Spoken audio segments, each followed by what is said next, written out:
अऊज़ु बिल्लाहि मिनश शैतानिर रजीम। बिस्मिल्लाहिर रहमानिर रहीम।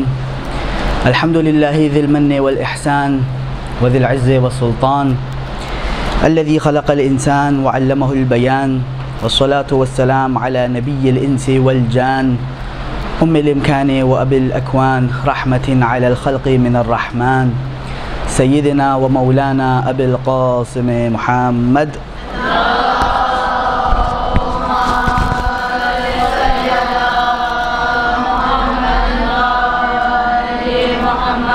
वअला आलिहि अल्लज़ीना हुम खुलफ़ाउर रब्बिल मन्नान ला सियमा बक़ियतुल्लाह अल्लज़ी हुवा साहिबुज़ ज़मान वल लअनतुद दाइमतु अला अअदाइहिम मिनल आन इला आखिरिज़ ज़मान अम्मा बअद। एक दूध भेज दे मोहम्मद व आले मोहम्मद।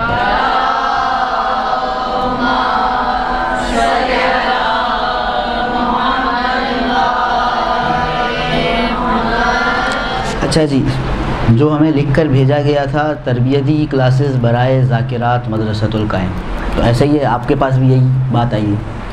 तो सबसे पहले तो मेरा आपकी खिदमत में सवाल ये है कि आप लोगों में से कौन कौन हैं जो मजालिस पढ़ रही हैं, पढ़ती आ रही हैं, और बाकियों का मजालिस पढ़ने का इरादा है या बस इसलिए सीख रहे हैं कि दूसरों की गलतियाँ निकाल सकें? है इरादा। एक दुरूद भेजें मोहम्मद व आले मोहम्मद।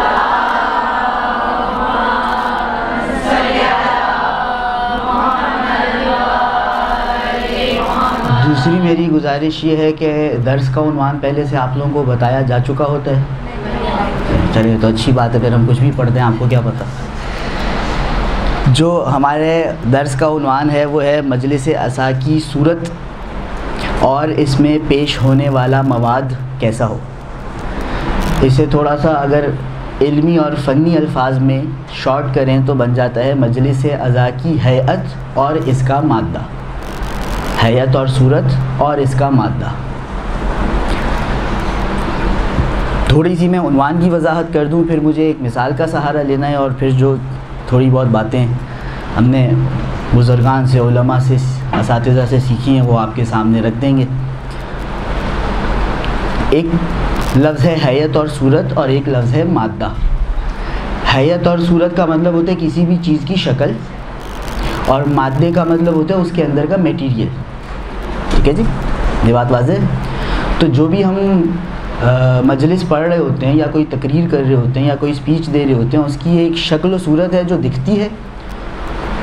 हो सकता है वो बड़ी खूबसूरत हो, अंदर मटेरियल अच्छा ना हो सकता है ऐसा।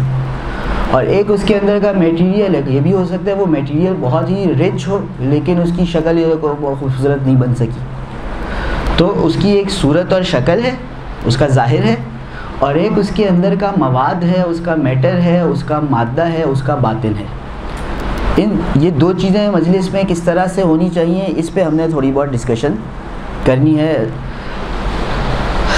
शुरू में यहाँ से करूँगा कि आपकी खिदमत में एक मिसाल मुझे पेश करनी है और ये मिसाल आगे जाकर हमें बहुत ज़्यादा काम आनी है। यानी हमारी पूरी जो डिस्कशन है वो इस मिसाल ही के ऊपर घूमनी है। तो मिसाल को हम अच्छी तरह से ज़रा डिस्कस कर लेंगे, हो सकते हैं 2-4 मिनट हम इस पे लगा दें, लेकिन फिर आगे हमारे लिए जो आगे की बातें हैं वो समझना बहुत ज़्यादा आसान होता जाएगा। वो मिसाल है, आप लोग हमारी माएँ बहनें बैठी हैं, वो मिसाल है खाना बनाने की मिसाल। एक माँ है, एक खातून खाना है, और अभी मैं कोई मर्द और ख़ातून के तकाबुली जायज़े की बात नहीं कर रहा कि किसी को कोई एतराज़ हो, लेकिन हमारे कल्चर में बुनियादी तौर पे इस तरह है कि खाना ख़वातीन बनाया करती हैं। तो अब इस खातून ने खाना बनाना है और अपने घर वालों को वो खाना देना है। इस खाने में भी यही दो चीज़ें हैं। इस खाने की एक सूरत और शक्ल और हैयत है, उसका ज़ाहिर है, और एक इसका बातिन है। अब खाने में दो पहलू हैं, एक है खाने का टेस्ट जी, उसका ज़ाहिर टेस्ट उसमें सबसे बुनियादी हैसियत रखता है, उसको किस तरह पेश किया जा रहा है ये भी उसमें आ जाता है उसके ज़ाहिर में, कि भाई खाना अच्छा हो, उस ज़बान को अच्छा लगे, ऐसे पेश किया जाए कि दिखने में भी, एक दफ़ा ऐसे ही टमाटर प्याज काटे ठप फेंक दिए जी ये सलाद है, एक दफ़ा उसको खूबसूरत तरीके से सजाया जाए, इन दोनों में बड़ा फ़र्क है। वही प्याज टमाटर खीरा ऐसे ही जैसे तैसे काट पीट कर किसी प्लेट में डाल के रख दिया जाए, वो एक सलाद पड़ा हुआ हो, या इसी को एक खूबसूरत तरीके से काट के खूबसूरत तरीके से सजा के पेश किया जाए, तो इन दोनों सिचुएशंस में मादा सेम है, अंदर का मवाद सेम है, लेकिन इसका जो हैयत और सूरत है उसमें ज़मीन आसमान का फ़र्क है। और ये फ़र्क वो जो सामने बैठा खाना खाने के लिए बैठा हुआ है उसकी तबीयत पर असर अंदाज होगा, वो इसे इस खाने की तरफ खींचेगा या वो इसे इस खाने से दूर करेगा। तो खाने का एक ज़ाहिर होता है और एक खाने का बातिन होता है। अब बातिन में मिसाल के तौर पे ये अब सलाद वाली मिसाल आई गई है, तो इसी से अगर हम शुरू करें, एक दफ़ा आप बिल्कुल फ्रेश सब्ज़ी काट के सलाद बनाती हैं, एक दफ़ा आप 3 दिन पुरानी सब्ज़ी काट के सलाद बनाती हैं, तो जो फ्रेश सब्ज़ी ने मेरे जिस्म में जाकर, खाने वाले के जिस्म में जाकर अपने असरात छोड़ने हैं, वो जो 3-4 दिन बासी सब्ज़ी है वो उतने फ़ायदे नहीं देगी, ऐसा है कि नहीं। या मिसाल के तौर पे आपने एक सालन बना लिया, आपने सालन में गोश्त डाला, अब ये मुर्गी का गोश्त भी हो सकता है जिसके अपने कुछ नुकसानात हैं, ये मिसाल के तौर पे दुम्बे का गोश्त भी हो सकता है जिसके बारे में रिवायात में आया कि अगर दुम्बे से ज़्यादा कोई बेहतर गोश्त होता तो अल्लाह ताला हज़रत इस्माइल की जगह दुम्बे की रिप्लेसमेंट में दुम्बे की बजाय वो दूसरा जानवर नाजिल करता। दुम्बे का गोश्त शरीयत की निगाह में सबसे ज़्यादा फ़ायदेमंद है जो हमें मिला। चिकन का गोश्त शरीयत की निगाह में भी बहुत ज़्यादा इतना अच्छा नहीं है। खिंजीर तयूर कहा गया है रिवायात में मुर्गी को, यानी परिंदों का खिंजीर। और साइंस भी आपको बताती है आजकल कि हम चिकन जितना ज़्यादा खाते हैं वो उतना ज़्यादा हमारे लिए फ़ायदेमंद नहीं है जितना हमारा उसकी तरफ रुझान है। तो ये उसके मैटर की बात है। अब एक खाना जो बन रहा है, थोड़ा सा तेज़ी से आगे बढ़ें, जो एक खाना बन रहा है उसकी शक्ल सूरत भी अच्छी होना ज़रूरी है, ऐसा है कि नहीं। और खाने के दो पहलू हैं, एक तो ये कि जब खाने वाला इस खाने को खाए तो उसे लुत्फ़ आए, ये रिलेट करते हैं उसके ज़ाहिर से। और दूसरा ये खाने की जो ज़्यादा अहम पहलू है, वो ज़्यादा अहम पहलू ऐसे कि ये मेरे जिस्म को ताकत बख्शे। खाना खाने का बुनियादी मकसद क्या है? जिस्म को ताकत, जिस्म को जिन चीज़ों की ज़रूरत है, जिन मवाद की, जिन मादनियात की, जिन भी चीज़ों की ज़रूरत है वो हमें खाने से मिलेंगी। तो खाने में एक पहलू ये है कि जी मुझे लुत्फ़ आए, और एक पहलू ये है कि मेरे जिस्म की ज़रूरत पूरी हो जाए। लुत्फ़ आने वाले पहलू को क्या चीज़ कवर करती है? इसका ज़ाहिर, इसका दिखना, इसका जायका। और मेरे जिस्म की ज़रूरत को पूरा करने वाली पहलू को क्या चीज़ कवर करती है? इसका मादा, इसका मटेरियल, इसमें हमें डाल क्या रहे हैं, ठीक है ना। मिसाल के तौर पे इसमें हम फ़लाँ तेल डालेंगे तो यही मुज़र्रे सेहत हो जाएगा, टेस्ट में बेशक अच्छा होगा, लेकिन हम जैतून का तेल डालेंगे तो ये सेहत के लिए अच्छा हो जाएगा, क्योंकि जैतून के तेल में फ़लाँ चीज़ें नहीं हैं जो मुज़र्रे सेहत है। मिसाल के तौर पे इसमें हम फ़लाँ मसाला डालेंगे तो ये मुज़र्रे, मिसाल के तौर पे एक कावे है, इसके अंदर अगर मैं चीनी डालूंगा तो चीनी नुकसान पहुंचाएगी, लेकिन मैं शहद डालूंगा मीठा करने के लिए तो वो फ़ायदा पहुंचाएगा, ऐसा है कि नहीं। तो इसने मेरी सेहत को और मेरे जिस्म की ज़रूरियात को जो पूरा करना है ये उसके मादे से रिलेटेड है, और इसने जो मुझे लुत्फ़ पहुंचाना है ये उसके ज़ाहिर से रिलेटेड है। ये बात वाज़ेह। अब मसला क्या है? मसला ये है कि एक माँ है, उसका बुनियादी मकसद क्या है? बुनियादी मकसद है कि मेरी औलाद के जिस्म की नशोनुमा अच्छी हो, उसकी ज़रूरतें पूरी हों। लेकिन इस बच्चे को उस सिर्फ उस मकसद के तहत अगर अम्मा 4 सब्जियां उबाल के उसके सामने रख दे कि ये लो बेटा खाओ, तो ना बच्चा खाएगा ना बच्चे का बाप खाएगा, ऐसा है कि नहीं? कोई भी नहीं खाएगा, क्योंकि इसमें बेशक ये उबली हुई सब्जियों में हमारी ज़रूरत की बड़ी सारी चीज़ें हैं, लेकिन भाई इसका कोई ज़ाहिर भी तो होना चाहिए, नहीं होना चाहिए। आपने पानी के अंदर 1 आलू डाल दिया, 1 गोभी का टुकड़ा डाल दिया, 2 गाजरें डाल दी, तीनों तैर रहे हैं, स्विमिंग कर रहे हैं इधर उधर, ये लो जी खाओ, ऐसे नहीं होता। नुक्ता क्या है जो मैं इम्पॉर्टेंट है, जिस पे आगे चल के अभी हमने और डिस्कशन करनी है, कि जो बुनियादी मकसद है उसको हासिल करने के लिए मुझे उसके ज़ाहिर को खूबसूरत बनाना पड़ेगा, उसका जायका अच्छा बनाना पड़ेगा, और उसकी दिखना खूबसूरत बनाना पड़ेगा। बहुत सी दफ़ा ऐसा होता है खाने का जायका बहुत अच्छा है लेकिन वो दिख ऐसा रहा है कि पहला लुकमा ही नहीं उठाने का दिल चाह रहा, तो फिर जायका पता कैसे चलेगा? करेक्ट। तो उसका जायका भी अच्छा मुझे बनाना पड़ेगा और उसका दिखना भी मुझे अच्छा बनाना पड़ेगा। असल मकसद ये नहीं है, असल मकसद वो है, लेकिन वो हासिल नहीं होगा जब तक ये चीज़ हासिल, वो खाएगा ही नहीं बच्चा। प्लस ये बहुत अहम बात अभी मैं इसमें इजाफा करने लगा हूँ, जो आज से जो 30 बरस पहले की माएँ थी उनको ये प्रॉब्लम नहीं थी, आज की माओं के लिए ये एक एडिशनल चैलेंज है।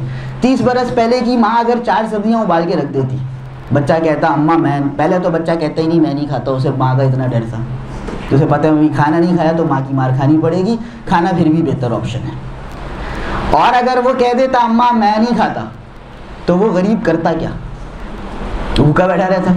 आखिरकार घूम फिर के उसके पास ये हजरत मोबाइल में फूड पांडा की सर्विस अवेलेबल, उसने फिर घूम फिर के वही माँ की सब्ज़ी खानी थी। ऐसा है कि नहीं? तो ये पुराने ज़माने की माओं के लिए एक आसानी थी कि भाई मैं जो मर्जी बनाऊँ, जायका हो, शक्ल हो, खाना तो तू है ये पुत्र, you have no other option. सही है। आज के ज़माने के एडिशनल चैलेंज क्या है कि माँ ने थोड़ा सा टेढ़ा बेड़ा खाना पका दिया तो बच्चे के पास 10,000 ऑप्शन है, और वो 10,000 ऑप्शन जो माँ का मकसद क्या है कि भाई सेहतमंद चीज़ मेरे बच्चे को मिले ना, वो सेहत के मामले में बिल्कुल ज़ीरो है, बल्कि नेगेटिव है, ज़ीरो नहीं है, नेगेटिव है। टेस्ट के मामले में वो 100/100 है।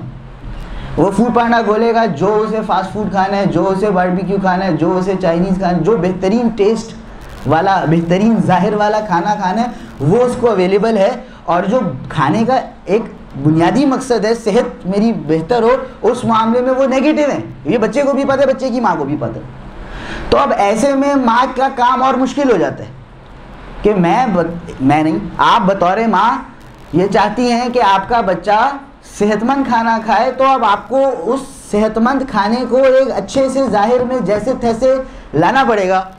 ना डंडे के ज़ोर पे आप उसे सेहतमंद खाना बेजायका खिला सकती हैं, ना ये कि भाई नहीं खाएगा भूखा, आखिरकार तो घर पे ही आएगा, वो घर पे ही खाना मंगवा लेगा बाहर से, और आप भी छोड़ के वही खा रही होंगी, ऐसा खाना मंगवाएगा। ठीक है जी, ये बात मेरी आप तक पहुंच चुकी है, तो एक दुरूद भेज दीजिए मोहम्मद वाले।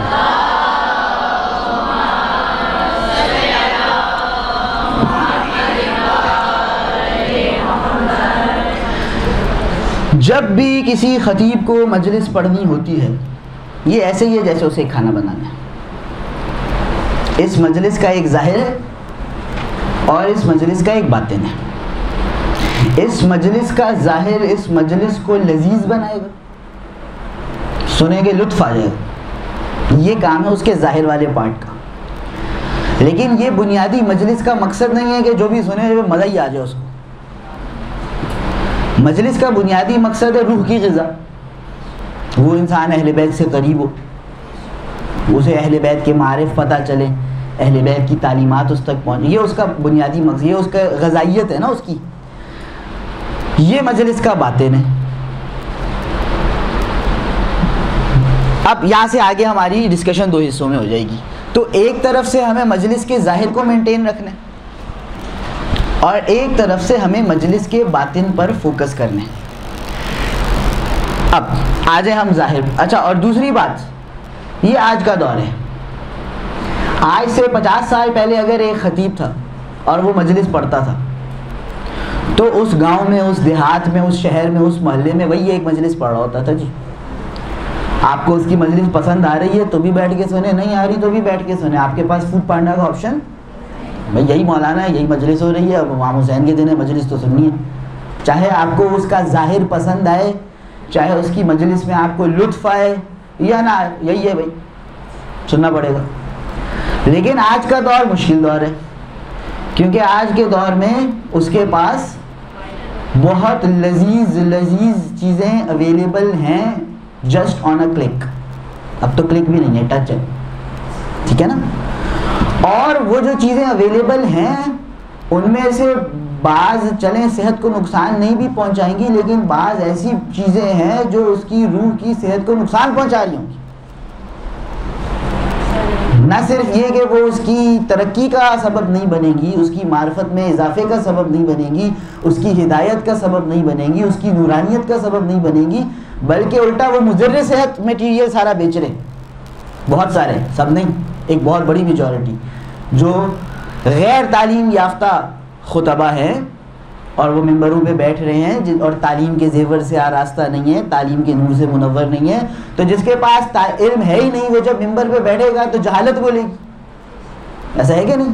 उसकी मजलिस सुन के मैं, लेकिन वो क्यों बिक रहा है, फूड पांडा क्यों चल रहा है? उसके जाहिर, उसके टेस्ट की वजह से। वो बहुत अच्छे टेस्ट की मजलिस दे रहा है मुझे, लेकिन उसकी मजलिस में ग़िज़ाइयत ही नहीं है। और आप बतौर ख़तीब या ख़तीबा, जब मैं और आप, अच्छा एक बात और बहुत अहम है, जो सबसे ज़्यादा अहम है, जो मुझे अभी यहीं पे रोक कर आपकी खिदमत में पेश कर देनी चाहिए। मुझे और आपको बतौर ख़तीब या ख़तीबा मजलिस पढ़नी क्यों चाहिए? सबसे पहला सवाल तो ये, आप लोग बताएं।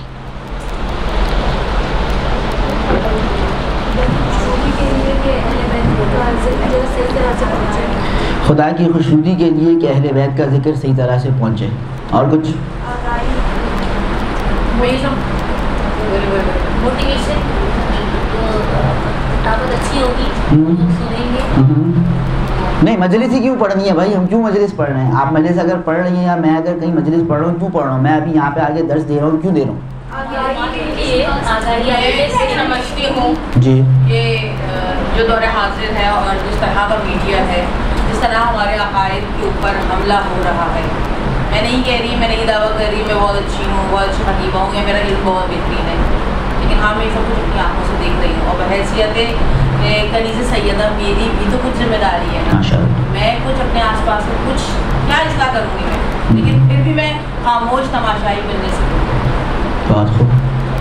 और कोई कुछ ऐड करना चाहे? कि हमारा फ़र्ज़ है कि हम अपना काम पूरा कर दें, क्योंकि अल्लाह ने हमारे एक हुक्म दिया है कि हर इंसान का ये काम है कि आप तब्लीग करें, अपनी जिम्मेदारी हम पूरी कर दें। उसके बाद दूसरों का काम यह है कि वो उसको अपनाएं या नहीं अपनाएं, ये मेरा काम कंप्लीट हो जाएगा, ताकि अल्लाह के हुज़ूर जब मैं जाऊँ तो मुझे ये ना कहना पड़े कि मैंने अपना काम पूरा नहीं किया। बहुत अच्छा। इमाम जाफर सादिक का कौन है कि मेरे मुहब्बे को कह दो कि हमारी अमल को ज़िंदा करें, तो ये दावत है कि हम उनके अमल को ज़िंदा रहमल्लाहु मरअन अहया अमरन अहसनतुम, जज़ाकल्लाह। अमल को ज़िंदा करें ताकि लोग उन पे अमल करें और उनको सीखें। बहुत अच्छा। कोई और कुछ ऐड करना चाहेगा? अगर आपके पास नहीं है तो आपके बाजू में क्या पूछें? बहुत अच्छा, बहुत अच्छा। अगर कोई किताब नहीं पढ़ सकता या कोई इतने नॉलेजेबल नहीं होता है, तो हदीसों से ये होता है कि हमें बहुत इल्म मिलता है, तो हमारी जो नॉलेज है वो मल्टीप्लाई हो जाती है। गुड। आप लोग सब ने जो बातें कही हैं वो सब की सब बातें सही हैं, और उनको मैं एक छतरी के नीचे अगर जमा करूं तो पॉइंट ये है, जो कि होना भी चाहिए, जो कि बहुत ज़रूरी है, और ये जब तक मेरे और आपके जहन में है तब तक मुझे और आपको मजलिस पढ़ लेनी चाहिए, दर्स दे लेना चाहिए। अगर ये मेरे आपके जहन से निकल गया है, हमें मजलिस ही पढ़ना छोड़ देना चाहिए, दर्स देना मजलिस छोड़ देना चाहिए। वो क्या है जी? वो सिर्फ एक चीज़ है, जो कि मजलिस पढ़ना भी इबादत है, सुनना भी इबादत है, मौला अली का जिक्र करना भी इबादत। क्या होती है? क़ुर्बतन। मुझे ये बात अपने जहन में बिठा लेनी चाहिए कि मैं जो काम कर रहा हूँ अल्लाह की मर्ज़ी के लिए कर रहा हूँ। अल्लाह ने मुझ पर एक ज़िम्मेदारी डाली है, जैसे कि आप लोगों ने भी कहा, एक है अम्र बिल मारूफ़ की ज़िम्मेदारी, एक है इरशाद जाहिल की ज़िम्मेदारी। इन दोनों में टेक्निकल फ़र्क है, मैं अभी उसमें नहीं जा रहा, वरना मैं अपने टॉपिक से बहुत ज़्यादा हट जाऊँगा। कि आलिम जाहिल को बात बताए, हिदायत लोगों को पहुँचाए जो अल्लाह की तरफ से आई है। तो ये पूरी सोसाइटी की ज़िम्मेदारी है। तो इस ज़िम्मेदारी की अदायगी में मैं, वैसे तो सबकी ज़िम्मेदारी है कि वो जी लोगों को अच्छाई की दावत दे, या जो जाहिल हैं, जो नहीं जानते, उन्हें बताए जो चीज़ें वो जानते हैं। लेकिन जब मैंने बतौर तालिब इल्मी को अपनी ज़िंदगी के लिए चुन लिया, तो मैंने अपनी ज़िंदगी का मकसद अब ये बना दिया कि ये मेरा फ़र्ज़ है, अल्लाह की तरफ से ये मुझ पर फ़र्ज़ है, और ये मैंने मान लिया है, मैंने अपनी मर्ज़ी से ये एक्सेप्ट किया है कि मैं इस राह पर चलूँगा कि जी जो अहले बैत की तालीमात हैं, जो इल्म का नूर है, वो मुझे लोगों तक पहुँचाना है। इन अदर वर्ड्स, हम अपनी एग्जांपल पे आ जाएं, लोगों की रूह की जो ग़ज़ाइयत है उसका मैंने ख़ुद ये अपने लिए ज़िम्मेदारी कबूल की है कि जी ये मैं करूँगा। सोसाइटी में हर बंदा कोई ज़िम्मेदारी, एक बंदा डॉक्टर बन जाता है, लोगों की हेल्थ की ज़िम्मेदारी कबूल कर लेता है, एक बंदा कुछ बन जाता है, पुलिस बन जाता है, कानून पर अमल दरामद की ज़िम्मेदारी कबूल कर लेता है। मैंने बतौर तालिब इल्म या आप लोगों ने बतौर ख़तीबा जब ख़तीब होने को अपनी मर्ज़ी से अपने लिए चुना, यानी आपने ये चुना कि मैं ये ज़िम्मेदारी अपने सोसाइटी के 10,000 कामों में से अपने ज़िम्मे पर मैं ये बोझ लेता या लेती हूँ कि जो रूह की ग़िज़ा है ना लोगों के लिए, वो मैंने उन तक पहुँचानी है। अब ये मैंने ख़ुद चुनी और ये मेरी ज़िम्मेदारी है कि जी पब्लिक तक जो उनकी रूह की ज़रूरियात हैं, रूह के जो वाइटामिन, प्रोटीन्स, मिनरल्स, पता नहीं कार्ब्स हैं, वो सब मुझे उन तक पहुँचाने। This is my responsibility. जब मेरी एक चीज़ रिस्पॉन्सिबिलिटी है ना, तो मुझे उसके सारे तकाज़े पूरे करने पड़ेंगे। अगर मैंने ये ज़िम्मेदारी ले ली कि मैं होम डिलीवरी करूँगा लोगों को और उसके लिए मेरे पास बाइक होनी चाहिए, तो फिर बाइक मुझे अरेंज करनी पड़ेगी। अगर मैं एक जगह नौकरी के लिए अप्लाई कर रहा हूँ डिलीवरी के लिए और वहाँ पे उसके लिए बाइक ज़रूरी है, तो बाइक अरेंज करना किसकी ज़िम्मेदारी है? वो भी मेरी ज़िम्मेदारी है, क्योंकि मैं खुद एक चीज़ को अपने लिए कबूल कर रहा हूँ। मैंने बतौर ख़तीब, जब ये बतौर मुबल्लिग़, जो भी आप नाम दें, बतौर तालिब इल्म, जब ये हमने तय कर लिया और कबूल कर ली ये ज़िम्मेदारी कि लोगों की जो रूह की ग़िज़ा है वो प्रोवाइड करना हमारी ज़िम्मेदारी है, तो उसके सारे तकाज़े अब हमें क्या करने पड़ेंगे। अब मैं देख रहा हूँ कि लोगों को मुज़िर सेहत ग़िज़ा अवेलेबल है बहुत ज़्यादा, और लोगों को पता, बाज़ को है कि ये मुज़िर सेहत है, बहुत लोगों को पता ही नहीं है मुज़िर सेहत है, लेकिन ये फिर भी उसको ख़रीद रहे हैं। क्यों ख़रीद रहे हैं? क्योंकि उसका जायका बड़ा अच्छा है।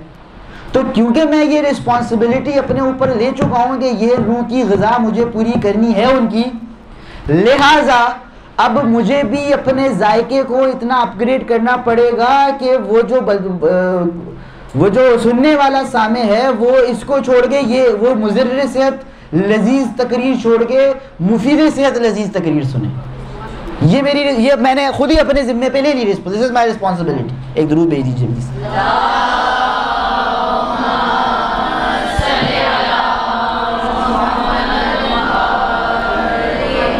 ये बात क्लियर हो रही है? बात इसका मतलब ये है कि जितना अब मुझे बतौर ख़तीब मेहनत करनी है अपनी मजलिस के मादे पर, मटीरियल पर, कि वो कितना अच्छा है, कितना हाई क्वालिटी है, कितना रिच है, उतनी ही मुझे मेहनत करनी है बतौर ख़तीब अपनी मजलिस के ज़ाहिर पर, उसके टेस्ट पर, उसके दिखने पर, कि ये अल्फाज बहुत खूबसूरत नहीं है, मुझे पता है, लेकिन मैं समझाने के लिए सिर्फ ये अल्फाज इस्तेमाल कर रहा हूँ। वइल्ला ज़िक्र अहले बैत एक नूर है, एक नूरानियत और एक मानवियत और एक रूहानियत का सफ़र है, लेकिन ताकि मेरी बात आप तक मुंतकिल हो जाए इसलिए मैं ये सिर्फ लफ्ज़ इस्तेमाल कर रहा हूँ। मार्केट में वो जो मुज़िर सेहत लजीज़ चीज़ बेचने वाला है, उसको कम्पीट करने के लिए मुझे अपने टेस्ट को इतना इंक्रीज़ करना पड़ेगा कि मैं उसके लेवल पर आ जाऊँ। अदरवाइज़ मेरी मुफीद सेहत चीज़ भी लोग नहीं कबूल करेंगे और उसकी मुज़िर सेहत के पीछे लाइनें लगा के खड़े होंगे। ऐसा है। लिहाजा जितनी मेरी ज़िम्मेदारी है कि मैं अपनी मजलिस को रिच बनाऊँ, मानवी तौर पे उसके अंदर मुफीद रूह ग़िज़ा ज़्यादा से ज़्यादा अपने सुनने वालों को प्रोवाइड करूँ, उतनी ही मेरी ज़िम्मेदारी है कि मैं उसे इतना लजीज़ बनाऊँ कि वो सुनने वाला फूड पांडा छोड़ के मेरे घर के बने हुए खाने को आकर खाएँ। क्लियर हो गई यहाँ तक की बात? अब हमें 2-3 बातें डिस्कस करनी है कि हम अपनी मजलिस के ज़ाहिर को कैसे लजीज़ बना सकते हैं और हमको अपनी मजलिस के बातिन को गनी और रिच करने के लिए किन किन चीज़ों की ज़रूरत है। ये हमारे अभी से आगे की डिस्कशन चलनी है। एक दुरूद भेज दीजिए मोहम्मद आलम।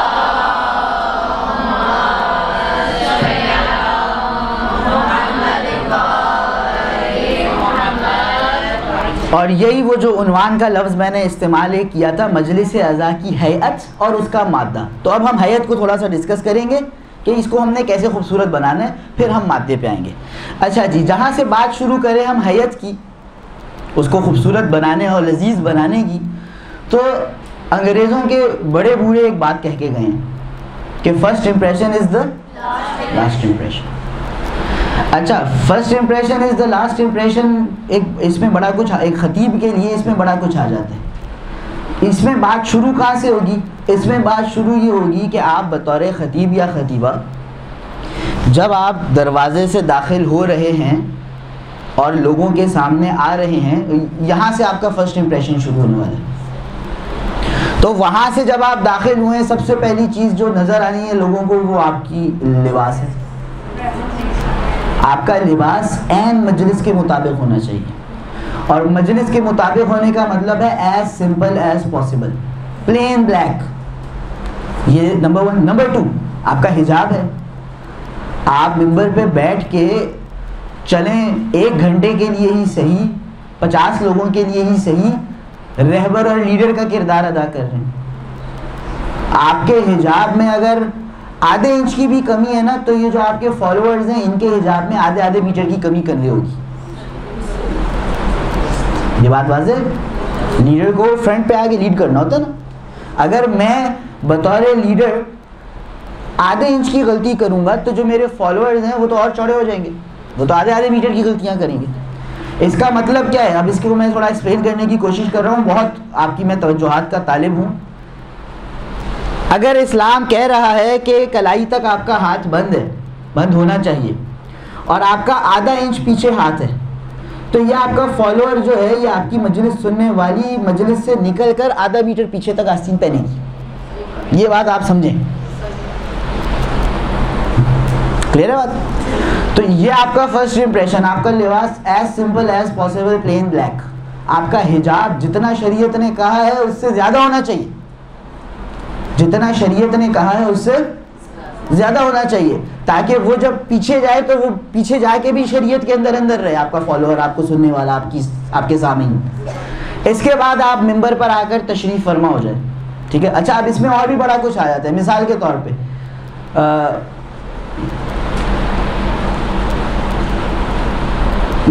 पे आप चश्मा पहनती हैं या आप घड़ी पहनती हैं, आपकी घड़ी कैसी है, आपके चश्मे का फ्रेम कैसा है, किस रंग का है, ये चीज़ें बहुत ज़्यादा मैटर करती हैं, क्योंकि इससे मतलब आप एक ही इंसान के ऊपर आप एक चश्मे का फ्रेम लगाएंगे ना, आपको लगेगा भाई ये सूट नहीं कर रहा, तो खूबसूरत बदसूरत वाली बात है ना, मतलब उसकी पर्सनैलिटी को सूट नहीं कर रहा। यार मौलाना साहब ने कैसा चश्मा पहना हुआ है, उसी का आप फ्रेम चेंज कर देंगी, आपको बड़ा डिसेंट लगेगा। तो आपका दूसरा वाला, मेरा और आपका दूसरा वाला होना चाहिए। हाथ में घड़ी पहनी हुई है। अच्छा, ये भी मैं आपको एक इंटरेस्टिंग बात बताऊं, आपको शायद ना पता हो, इराक में उलमा हाथ पे घड़ी नहीं पहना करते। इराक का जो कल्चर है, अब शायद कल्चर आहिस्ता आहिस्ता चेंज होते रहते हैं, तो अब ये कल्चर काफ़ी हद तक मॉडिफाई हो चुका है, लेकिन जो हमारे असातिज़ा हैं जो 40-50 ईयर्स प्लस के हैं, आपको कोई हौज़े के बुज़ुर्ग उस्ताद ऐसे नहीं मिलेंगे जिन्होंने हाथ पे घड़ी पहनी हो। मुझे अच्छे से याद है, एक दफ़ा हम बैठे हुए थे आगा रज़ा सिस्तानी साहब के दर्स में, और वो दर्स से कुछ मिनट पहले पहुंच गए, तो ज़ाहिर है वो 7 बजे उनके दर्स का टाइम होता है, फिक्स 7 बजे वो सुबह दर्स शुरू करते हैं। तो उनके हाथ पे घड़ी नहीं थी, वो जो कायदे आज़म वाली घड़ी होती थी ना, जेब से निकालने वाली, वो उन्होंने निकाल कर टाइम चेक किया और उसको वापस जेब में रखा है। सो ये कल्चर की बात है। अब अगर आप इराक में मजलिस पढ़ रहे हैं तो आपके हाथ में घड़ी होनी नहीं चाहिए। ये मुझे बाज़ अल्फाज की इजाज़त दीजिए, अगरचे बहुत ज़्यादा शायद खूबसूरत ना लगे, लेकिन मैं बात ताकि समझा सकूँ, ये छिछोरपन है। बाज़ चश्मे के फ्रेम छिछोरपन है। एक ख़तीब या ख़तीबा को वो ज़ेब नहीं देता। आपका चश्मे का फ्रेम कैसे, आपने अगर हाथ में रिस्ट वॉच पहनी हुई है तो कैसी है, आपने अगर हाथ में अंगूठी पहनी हुई है तो वो कैसी है, ये सब डिसेंट होना चाहिए। ये आपके फर्स्ट इंप्रेशन में आ रहे हैं। और वो जो सुनने वाला है ना, अभी तक तो उसने आपको सुना ही नहीं, वो देखकर उसके जहन में गैर इरादी तौर पे एक चीज़ डेवलप होना शुरू हो चुकी है। वो खुद भी उसकी तरफ मुतवज्जे नहीं है और उसके इरादे में भी वो नहीं है, लेकिन देख देख कर आपका कदम उठाना, आपका चलना, आप कैसे चल रहे हैं, कैसे आ रहे हैं, ठीक है ना, ये चीज़ें बहुत ज़्यादा मैटर करती हैं। आपकी ड्रेसिंग, आपने घड़ी कैसी पहनी हुई है, आपका चश्मा कैसा लगा हुआ है, वगैरह वगैरह। अब फिर से एक और छोटी सी बात, अभी जो हम डिस्कशन कर रहे हैं, हम सिर्फ मजलिस की सूरत की बात कर रहे हैं, मादे की बात उसकी बाद में आएगी इंशाल्लाह ताला। एक और चीज़ बहुत ज़्यादा इंपॉर्टेंट है जो मजलिस पढ़ने वाले या पढ़ने वालियाँ हैं उनके लिए, वो क्या है? मैंने कहा first impression is the last impression. जो बंदा मजलिस में आके आपको पहली दफ़ा देखने वाला है, उसके लिए फ़र्स्ट इंप्रेशन वो है कि जब आप दरवाजे से दाखिल हो रहे हैं। लेकिन अगर आपका नाम पहले से सर्कुलेट हुआ है कि जी फ़लाँ साहिब या साहिबा ने मजलिस पढ़नी है, तो बहुत से लोगों के लिए ये फ़र्स्ट इंप्रेशन नहीं है। बहुत से लोगों के लिए फ़र्स्ट इंप्रेशन क्या है कि वो आपका नाम लिखेगा, टक टक टक टक टक, वो दबाएगा सर्च का बटन। उस पर अगर आप किसी भी सोशल मीडिया प्लेटफॉर्म पर हैं तो आपकी आईडी शरीफ ज़ाहिर हो जाएगी। फिर वो वहाँ पर देखेगा भाई ये कौन साहब या साहिबा है जिनकी मजलिस में हम जाने वाले, वो फर्स्ट इंप्रेशन बन रहा है आपका। तो उसे भी इतना डिसेंट होना चाहिए कि जितना डिसेंट एक आलिम दीन, एक खतीब, एक जाकिर को होना चाहिए।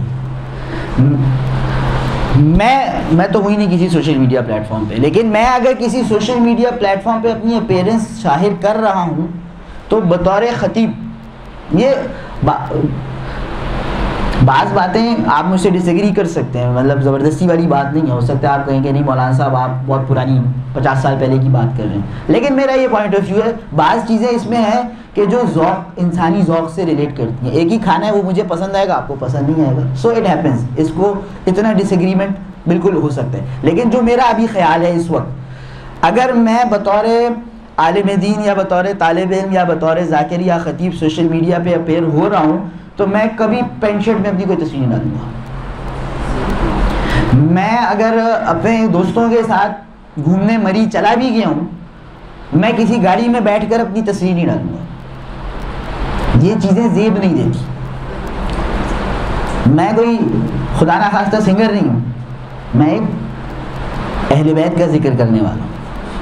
तो अब अगेन इसमें आप मुझसे डिसएग्री कर सकते हैं, लेकिन मेरा ये ख्याल है। तो आपका सोशल मीडिया, अब आपका जो भी ख्याल है उसके हिसाब से आप इस बात को मलहूज़ खातिर रखें कि मेरे सोशल मीडिया के प्लेटफॉर्म्स पे जो मेरी अपीयरेंस है वो ऐसी हो जो वहाँ की कोई भी तस्वीर उठाकर किसी को दिखाई जाए और कोई कहे कि भाई ये आपको पता है ये मजलिस में पढ़ते हैं, तो सामने वाले को हैरत ना हो कि ये मजलिस में पढ़ते,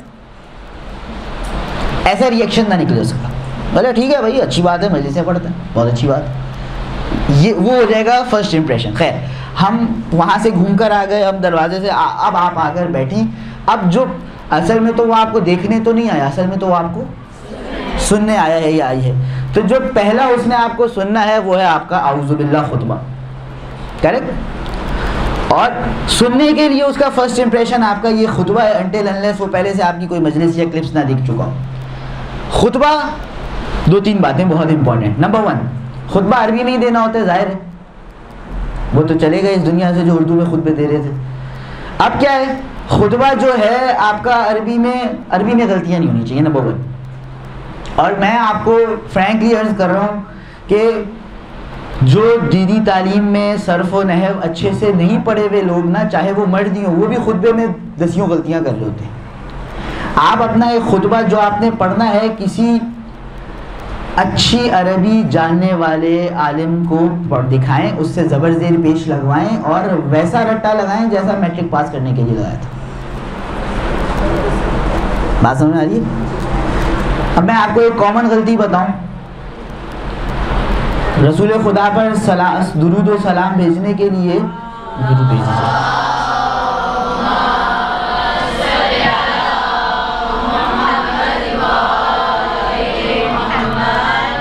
सैयद का लफ्ज़ इस्तेमाल करते हैं, सैयदुल अंबिया वल मुरसलीन। सही क्या लफ्ज़ बोलते हैं, बोले आप जोर से बोलें। सैयद ऐसा ही पढ़ते हैं तमाम खुतबा। सैयद लफ्ज़ ही गलत है, ये के ऊपर ज़बर नहीं है, ये के नीचे ज़ेर है,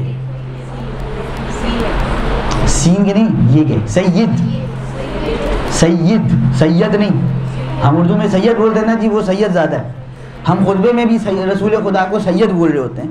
यह अहले बैत के लिए सैयद का लफ्ज़, सैयद के ये पे ज़बर अरबी सर्फ के एतबार से गलत है। सैयद के ये के सैयद होता है, सैयद ये के नीचे ज़ेर है।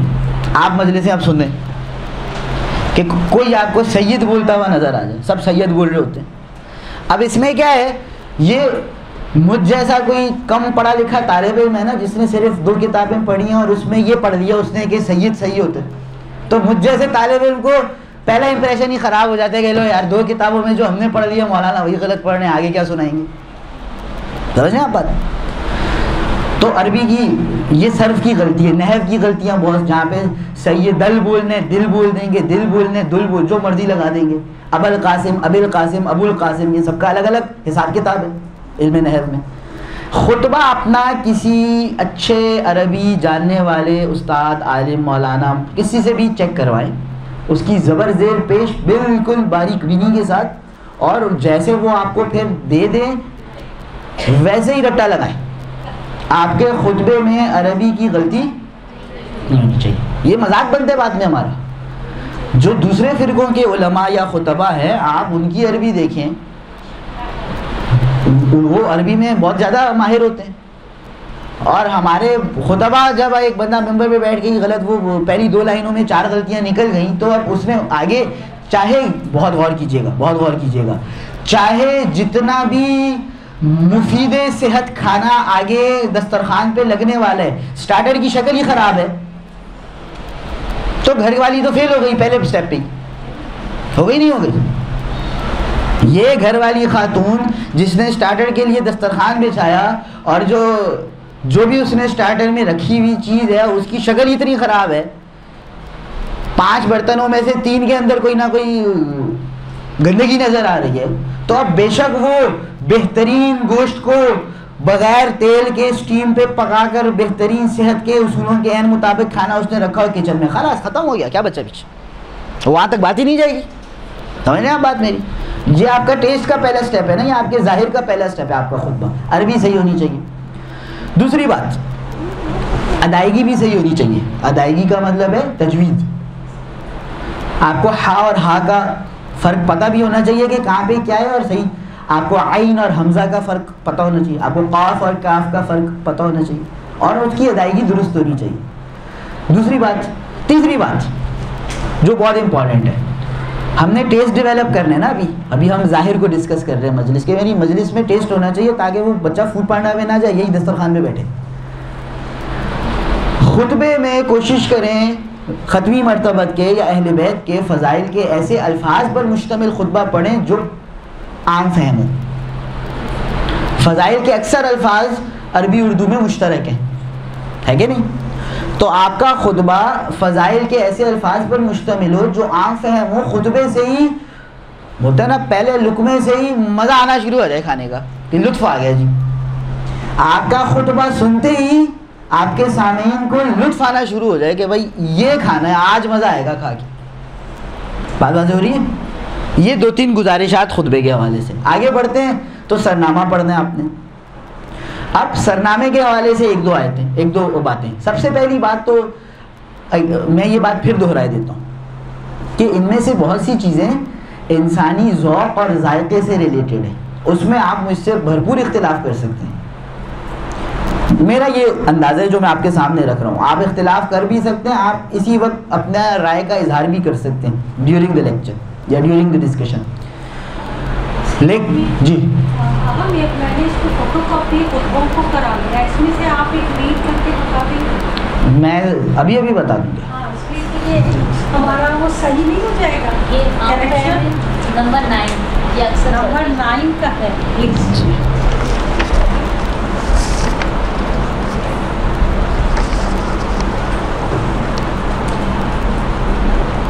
अच्छा, नंबर 9 तो छोटा भी बहुत है। एक चीज़ और भी मैं बता देता हूँ, मैं ये आपकी खिदमत में पढ़ देता हूँ। मैं ज़रा इसको एक दो छोटी सी बातें पूरी कर लूँ।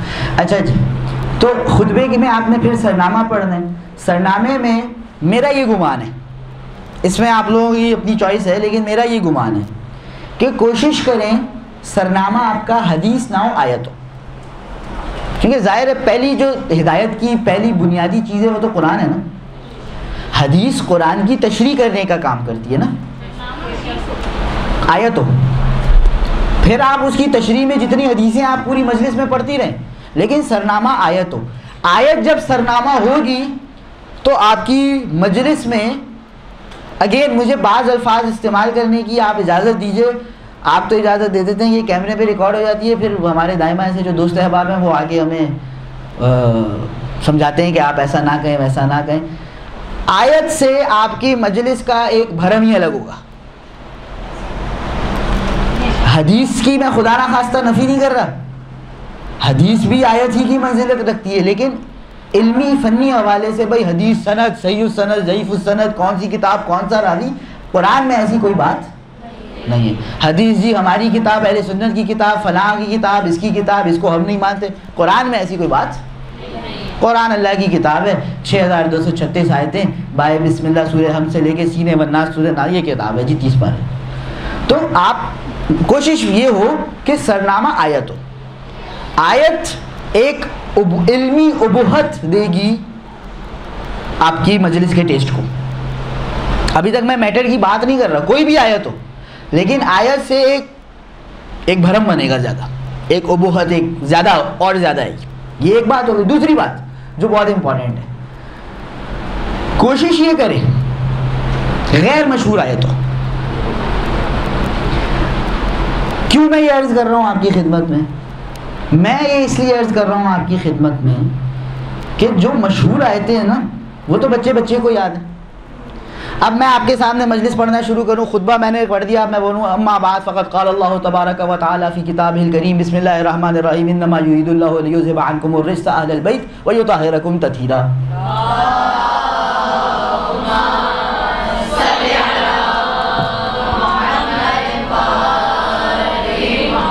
अब हर सुनने वाला ज़िंदगी में 50 मजलिसें इस आयत पे सुन चुका है, बोलेगा अब मतलब रिपीटेड ही कुछ आने वाले, उसका ये जहन बन जाएगा। बेशक आप आगे जाके बहुत नए नुकात पेश करें, लेकिन इब्तिदाई जो उसके जहन में तस्वीर बन जाएगी वह ये कि यार मतलब आयत तत्हीर बेशक बहुत अहम, हर कुरान की आयत अहम है, लेकिन ये इतनी दफ़ा सुन चुके, इतनी मजलिसें सुन चुके, अब ये मौलाना या ये ज़ाकिरा क्या ही कुछ नया बता देंगे हमें। ख़ासकर जो उम्र में बड़े लोग होते हैं, जो हमारे पैदा होने से पहले से मजलिसें सुन रहे हैं, उनका यही होता है कि ये कल का बच्चा आज क्या ही बता देगा, हम तो इसके पैदा होने से पहले ही आयत सुन रहे हैं। करेक्ट? तो गैर मशहूर आयत होगी तो ये वाला तासुर सामे को नहीं। कोई ऐसी आयत आप उसी टॉपिक पे, बेशक आपका टॉपिक जनाब सैयदा है ना भाई, जनाब सैयदा पे सूरह कौसर आप नहीं पढ़े, वो पढ़ देते हैं बहुत सारे लोग, आयत तत्हीर नहीं पढ़े, सूरह इंसान, सूरह दहर नहीं पढ़े, सूरह कदर नहीं पढ़े, कोई ऐसी आयत ढूंढे जनाब सैयदा के हवाले से जो बिल्कुल ही डिफरेंट हो, आयत आपको भी याद ना हो, आपको भी याद करनी पड़े खुतबा देने से पहले। तो ये बहुत एक अहम चीज़ है जो सामने वाले का जहन मजलिस शुरू होने से पहले ही बना देगी कि हाँ जी, खाने में जैसे होता है ना भाई, देख खुले अभी खाना आया नहीं, खुशबू बता देती है कि हाँ भाई आज मज़ा आने वाला है। तो ये वो वाली चीज़ें जो अभी मजलिस शुरू होने से पहले ही सुनने वाले का एक जहन बना देगी कि जी ये आज मज़ा आने वाला है। एक दरूद भेज दीजिए मोहम्मद वाले मोहम्मद।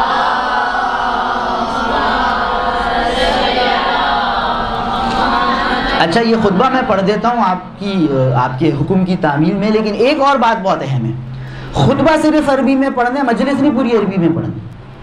बाज़ लोग होते हैं वो उर्दू भी अरबी में बोल रहे होते हैं, या अगर वो ईरान से आए हैं वो उर्दू भी फ़ारसी में बोल रहे होते हैं, ये गलत है। उर्दू उर्दू में बोलनी है, फ़ारसी एक्सेंट में या अरबी एक्सेंट में उर्दू बोलें। उर्दू में हा और हा में कोई फ़र्क नहीं होता। आप जब मजलिस, अगर आप खुतबा पढ़ रहे हैं तो आप हज़रत का नाम लेते हुए मोहम्मद बोलेंगे, लेकिन मजलिस के दौरान आप मोहम्मद नहीं बोलेंगे, आप जैसे बोलते हैं वैसे ही बोलेंगे। ठीक है जी? तो उर्दू को उर्दू में बोलें और अरबी को अरबी में बोलें। एक दुरूद भेज दीजिए।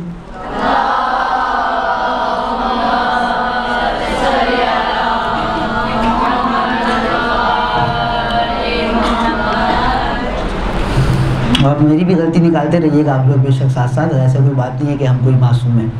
अऊज़ु बिल्लाहि मिनश शैतानिर रजीम, बिस्मिल्लाहिर रहमानिर रहीम, अल्हम्दुलिल्लाहि रब्बिल आलमीन, वस्सलातु वस्सलामु अला सय्यिदिना, देखें यहाँ ये के नीचे ज़ेर लगा हुआ है बाकायदा, सय्यिदिना व नबिय्यिना अबिल क़ासिम मुहम्मद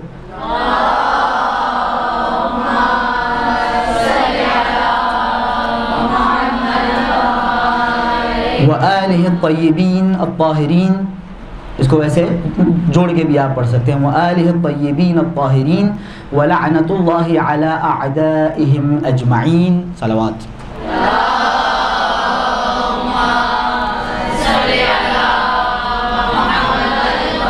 अच्छा, अब खुतबे के हवाले से मैं बहुत तेज़ी से एक दो चीज़ें और बता दूं ताकि फिर हमारा आगे सफ़र बहुत लंबा है। बहुत शुक्रिया। खुतबे शॉर्ट भी हो सकते हैं, लॉन्ग भी हो सकते हैं, लेकिन एक बात का ख्याल रखें, अगर आप फ़ज़ाइल के जुमले उसमें इजाफ़ा कर रही हैं, जो कि मेरी पिछली सजेशन थी, तो फिर ज़ाहिर है उसे थोड़ा तो लॉन्ग करना पड़ेगा, ताकि कोई 6-8 अल्फाज या अलक़ाब फ़ज़ाइल के, जिस भी शख्सियत के फ़ज़ाइल के आप इजाफ़ा कर रही हैं, वो उसमें शामिल हो जाए। तो थोड़ा सा तो ये इसको तवील करना पड़ेगा, लेकिन इतना तवील ना हो कि एक बोरियत का अंसुर पैदा हो जाए। भाई खाने में नमक डालना होता है, लेकिन इतना नहीं डालना होता कि तेज़ हो जाए, ज़्यादा हो जाए। तो बैलेंस रखना बहुत इंपॉर्टेंट है, इतना तवील ना हो जाए कि बोरियत पैदा हो जाए, एक बात। दूसरा, थोड़ा सा तवील खुतबा बहुत जगह फ़ायदा देता है। कैसे? अब वो ख़वातीन की मजलिस में शायद ऐसा कम होता हो, मर्दों की मजलिसों में ऐसा बहुत होता है कि जी लोग बाहर सबील पे बैठे हैं, शरबत पी रहे हैं, चाय पी रहे हैं, गप्पे मार रहे हैं, अंदर अभी सोज़खानी चल रही है। ये लोगों का प्लान क्या है कि अभी मौलाना बैठते हैं तो अंदर चलते हैं। तो जब तक आपका खुतबा अगर थोड़ा सा तवील है तो इतने में वो सारा आपका जो सुनने वाले हैं वो जमा हो जाएंगे। भाई इससे फ़ायदा क्या होगा? फ़ायदा ये होगा कि भाई मैं उन्हें एक चीज़ देने आया हूँ। ये नहीं फ़ायदा होगा कि मेरी मजलिस शुरू है तो जी 100 बंदा बैठा, ये कौन सा फ़ायदा? ये कोई फ़ायदा नहीं है। हमने जो बात सबसे पहले आपस में इस पर एग्रीमेंट कर लिया कि जी मैंने ये ज़िम्मा उठाया है कि मुझे इन लोगों की रूह की खाना उन तक पहुँचाना है, तो जितने ज़्यादा जमा होंगे उतने ज़्यादा का मैं खाना पहुँचा सकूँगा। फ़ायदा ये होगा, ये नहीं कि मेरी मजलिस ज़रा भरी भरी हो जाएगी। भरी भरी होना इतनी अहम बात नहीं है, अल्लाह के नज़दीक कबूल होना अहम बात है। लेकिन मेरा मकसद ये है कि मैं ज़्यादा से ज़्यादा लोगों तक, एक जो मैं मिसाल के तौर पे आपने किताबें पढ़ी, मुताला किया, उससे जो ग़िज़ाइयत वाला मवाद हासिल किया वो ज़्यादा से ज़्यादा लोगों को करने हो, तो वो ज़्यादा से ज़्यादा लोगों को बैठने का मौका मिल जाएगा। आप अगर 2, 2.5, 3 मिनट तक का खुतबा पढ़ रहे हैं तो आके जो लोग चाय या शरबत पी रहे थे वो ख़त्म करके आके शामिल हो जाएंगे। जब आप गुफ्तगू शुरू करेंगे तो वो इब्तिदाई गुफ्तगू से शामिल होंगे, तो जो भी आप नताइज और जो भी मवाद उनको देना चाह रहे हैं पूरा पूरा उन तक पहुँचेगा। तो ये एक फ़ायदा हो जाता है थोड़े तवील खुतबे का। कि इसके अलावा जैसे अब ख़वातीन में मैं मिसाल के तौर पे भाई कोई मिसाल के तौर पे कोई बच्चे को चुप करा रही है, कोई कुछ कर रही है, वो सब ज़रा सेटल डाउन हो जाते हैं 2-2.5 मिनट में जब तक खुतबे में। वरना क्या होगा? वरना ये काम मजलिस के दौरान होगा तो मजलिस में डिस्टर्बेंस होगी, तो इससे बचा जा सकता है थोड़ा सा तवील। मैं फिर से इस पर ताकीद कर रहा हूँ, इतना नहीं कि वो खुद ही बोरियत का सबब बन जाए कि लोग बोल रहे हैं भाई ये तो अरबी बोले जा रहे हैं, हम पता नहीं क्या करने आ गए। अच्छा जी, आयत का मैंने आपको बता दिया। आयत आपकी क्या होनी चाहिए? आयत आपकी होनी चाहिए तो ज़रा गैर मशहूर हो तो ये लोगों को ज़्यादा अपनी तरफ खींचेगी। एक नई चीज़, उसका जहन इस तरह होगा कि यार एक नई चीज़, नई आयत है, एक नई चीज़ सुनने को मिलने वाली है। इसके बाद एक बहुत अहम बात, आपकी मजलिस का होना चाहिए एक उन्वान, एक टॉपिक, और आपकी आयत और आपका आगे का सारा कंटेंट उस टॉपिक के साथ मैच करे। ये बाज लोग कहते हैं, पूछो भाई आगा साहब उन्वान क्या है? अरे कुछ भी कहते हैं, पढ़ना तो हमने वही है जो हम तैयार करके आए हैं। इसका मतलब आप कुछ नहीं तैयार करके आए भाई साहब, इसका मतलब आपको 2-4 चीज़ें आती हैं, आपने वही पढ़ना है। आप ये अब वो एक ज़माना होता होगा कि भाई कोई भी उन्वान हो, लोग देखते भी नहीं थे उन्वान क्या है, लोग मजलिस सुनते थे और चले जाते थे। अब वो ज़माना नहीं है। मेरा एक सवाल है, अभी हमने कुछ दिनों पहले ना इजाज़त में किसी आयत की तिलावत की, तो खुतबा दिया 2 लाइन का खुतबा था, उसके बाद उन्होंने आशूरा की लाइन स्टार्ट करके और मतलब फिर एक वाक़या बयान किया उसमें मतलब वो भी मसाइल बहुत ज़्यादा हुए थे, तो उनकी ये जो मिस्टेक थी वो मतलब किसी ने नहीं होती, लेकिन जो है उन्होंने तो इस तरह क्या कर सकते हैं कि ज़्यादा आशूरा की कुछ लाइन दे दी। और देखें, ज़ियारत आशूरा ख़ुद भी हदीस ही है ना, ज़ियारत हमें इमाम से तो आयत नहीं। वही मैंने कहा, मेरी प्रेफरेंस ये होती है कि आयत पढ़ी जाए, क्योंकि आयत का एक वक़ार जो है और एक जो रोब है, इल्मी रोब और इल्मी वक़ार, वो ज़ाहिर है हदीस से ज़्यादा है। लेकिन हदीस से भी आप बहुत से उलमा हैं, बहुत से खुतबा हैं जो सरनामे में हदीस पढ़ देते हैं। मिसाल के तौर पे आप किसी के इसाले सवाब की मजलिस पढ़ रहे हैं, अब मिसाल में तो अब ये आ गई इसाले सवाब की मजलिस, आप सुने 100 बंदा मरते हैं, 95 की इसाले सवाब की मजलिस में आयत सरनामे में क्या होती है? या इन्ना लिल्लाहि व इन्ना इलैहि राजिऊन, या सूरह मुल्क की आयत, खलक़ल मौत वल हयात लियब्लुवकुम अय्युकुम अहसनु अमला। ये भाई मौत की 2 ही आयतें बस कुरान में, आप देखें कुल्लु नफ्सिन। ये अब आपको अगर इसाले सवाब की मजलिस पढ़नी है ना, तो ये आयतों से हट के मौत की कोई बहुत सी आयतें और भी, आप कोई और आयत निकालें, ये कुल्लु नफ्सिन ज़ाइक़तुल मौत इन्ना लिल्लाहि व इन्ना इलैहि, कोई और आयत निकालें। जो पीछे वाला पॉइंट था ये उसकी एक एग्जांपल है। लेकिन बहरहाल हदीस भी पढ़ते हैं उलमा, इसाले सवाब की मजलिस में बहुत सी हदीसें हैं जो पढ़ी जा सकती हैं, जो मौत की याद दिला रही हैं और इंसान को मौत के लिए तैयारी का हुक्म दे रही हैं। लेकिन बहरहाल आयत से एक अलग उसका एक अलग एक रोब दबदबा होता है। जी एक क्वेश्चन ये है कि जैसे आपने कोई आयत पढ़ी और उसके रेफरेंस के हिसाब से दूसरी भी पढ़ी और वो आपको इतनी याद नहीं हो कि उसको इसको कोई पॉसिबल कि हम लिख के ले जाएं या देखें? हाँ, ये भी बहुत अच्छी अब बात है। ये सब अभी हम अपेरेंस में हैं, ज़ाहिर में, अभी हम बातें तक पहुँचे नहीं। मैं बार बार रिपीट कर रहा हूँ कि ये ज़ाहिर से रिलेटेड बातें। भाई मुझे आप अगर मजलिस पढ़नी है ना, एक दफ़ा मैं ज़बानी पढ़ूँ, आयत भी मैंने याद की हुई है, हदीस भी मैंने याद की हुई है, वाक़या भी याद किया हुआ है। एक दफ़ा मैं पुराना आदमी हूँ, मैं डायरी खोल के पढ़ लूँ, कोई नया आदमी है वो टैब रख के या आईपैड रख के पढ़ ले। अब दो बातें, ये आपके और आजकल के ज़माने में ये बहुत अहम है किसी भी मुकर्रिर के लिए कि उसे पता हो उसके सुनने वाले कौन है। इसीलिए मुझे ये कैमरे वाली बात बहुत ज़्यादा पसंद नहीं आती, क्योंकि कैमरे में आपको पता ही नहीं है आपका एक बात कौन कौन सुनेगा। हर बंदे के सुनने का एक अलग जहनीत होती है। अब यहाँ पर दोपहर के 3:30 बजे आप लोगों के सामने मैं बैठा हूँ, आप लोग मुझसे पहले 1.5 घंटे एक आलिम दीन को सुन के बैठी हैं, थकी हुई हैं। मुझे यहाँ पर जिस तरह से बात करनी है मैं मेंबर पे उस तरह से नहीं बात करूँगा, लेकिन वो इससे जो देख रहे हैं उसे क्या पता यहाँ पे क्या हिसाब किताब है। तो अब ऑडियंस का बाज़ जगहों मैं आपको 2 तरह के कमेंट्स बताता हूँ। एक जगह पर जो हमारा पाकिस्तानी मिजाज है और कदीम मिजाज है, उसके मुताबिक अगर एक आलिम ने हाथ में किताब ली हुई है या वो उसने कुछ लिखा हुआ है, देख के पढ़ना तो हम भी पढ़ देते, मौलाना ने क्या कमाल कर दिया। यह है हमारी साइड का कमेंट, देसी लोगों का। एक है बर्गर लोगों का कमेंट, वो क्या है, अब ये मौलाना ज़बानी पढ़ रहा है। अबे ये मौलाना कोई तैयारी शियारी नहीं, ना कोई नोट्स बनाए हैं इन्होंने, ना कोई इन्होंने तो तैयारी की है, बस ऐसे ही जो इनके दिमाग में आए जा रहे हैं बोले जा रहे हैं। At least he has to prepare some notes. ये किनका कमेंट है? ये बर्गरों का कमेंट है। तो आपकी ऑडियंस के हिसाब से कभी आपका कुछ हाथ में लेकर जाना मुस्बत बन जाएगा, कभी मनफी बन जाएगा। आपको पता होना चाहिए आप किसके सामने पढ़ रहे हैं। लेकिन गलत आयत पढ़ने से हमेशा अच्छा है कि आप देख के पढ़ लें। गलत आयत पढ़ने से अच्छा हमेशा क्या है कि आप देख के पढ़ लें। लेकिन क्या मुझे हाथ में कोई नोट्स, कोई किताब, कोई आईपैड लेके जाना चाहिए? ये बात सोसाइटीज़ में ये पॉजिटिव है कि यार वो बंदा एक प्रॉपर तैयारी कर कर आए, और बात सोसाइटीज़ में ये नेगेटिव है कि किताब से ही देख के पढ़ना था तो हम भी पढ़ लेते हैं। हालांकि ये कमेंट बिल्कुल ही बेतुका है। आप उसी के हाथ में दे दें वो किताब, जी आप पढ़िए मौलाना की जगह, तो कुछ नहीं कर सकेगा।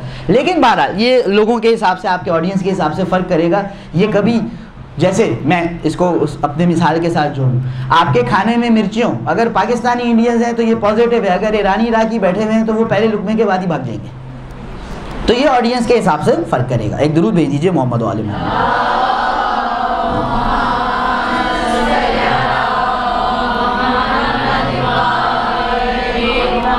अच्छा जी, तो हम बात पहुंच गई, आयत हमने पढ़ दी। आयत पढ़ने के बाद अब हमने टॉपिक आपका वाज़े होना चाहिए, आपके ऑडियंस को पता होना चाहिए। आप अपने गुफ्तगू के इब्तिदा में किसी भी अंदाज में अपना टॉपिक उन तक मुंतकिल करें, चाहे इश्तिहार में लिखा हुआ है या आपने खुद ही बता दिया, जैसे मैंने आज खुद ही बता दिया, और टॉपिक पे बात करें। अब ये वो वाला ज़माना ख़त्म हो चुका है कि आपने टॉपिक कुछ भी रखा, अंदर कुछ भी बोल दें चल जाएगा।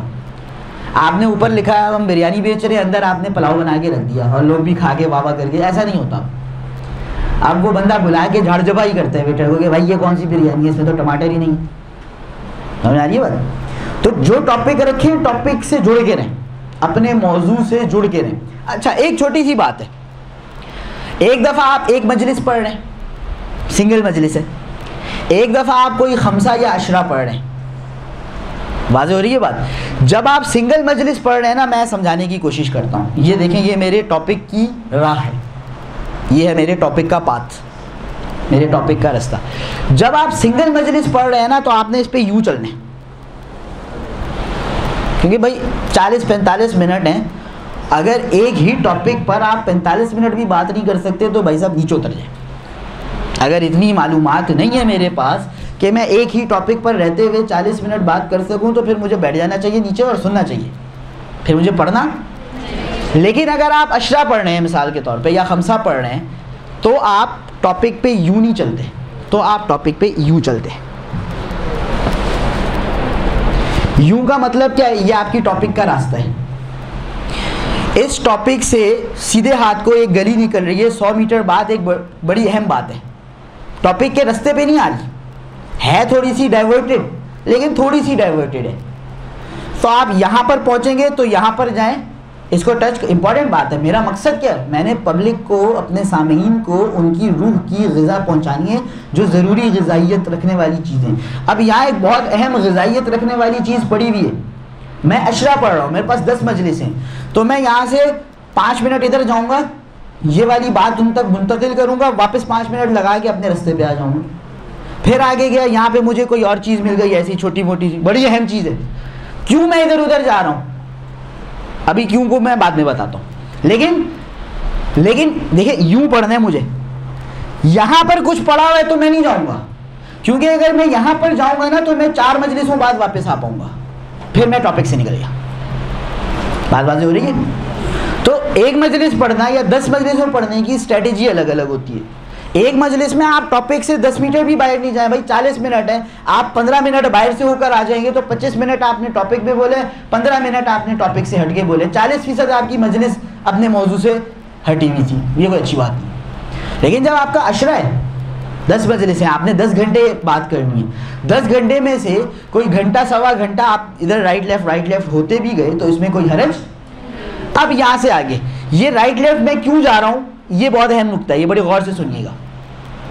ये हमेशा मैं इसलिए नहीं जाता थोड़ा राइट लेफ्ट कि यहाँ बड़ी ग़िज़ाइयत वाली चीज़ पड़ी है, बहुत ज़्यादा तवज्जो। कभी मैं राइट लेफ्ट इसलिए भी चला जाता हूँ कि इसका टेस्ट बहुत अच्छा है और मुझे अपना टेस्ट मेंटेन करना है। तो नॉट नेसेसरीली ये जो मैं टॉपिक से 5 मिनट बाहर गया हूँ, इस वजह से गया हूँ कि ये बड़ी भरपूर मुआशरे के लिए ग़िज़ाइयत रखने वाली चीज़ है। मुमकिन है ग़िज़ाइयत ना हो इसकी, क्यों नहीं है? क्योंकि ये बात सबको पता है। मिसाल के तौर पे हज़रत अबू तालिब का टॉपिक है। हज़रत अबू तालिब का ईमान शिया एक किस्म का मुसलमात में से, मैं अगर अपने मजमे को हज़रत अबू तालिब के ईमान पे कोई बात पहुंचाऊंगा तो उनको कोई नई चीज़ नहीं पता चल रही, वो ऑलरेडी रिच है इस हवाले से। मैं वो वाइटामिन डाल रहा हूँ जो वाइटामिन ऑलरेडी उनका पूरा हुआ हुआ है, लेकिन ये बहुत लजीज है।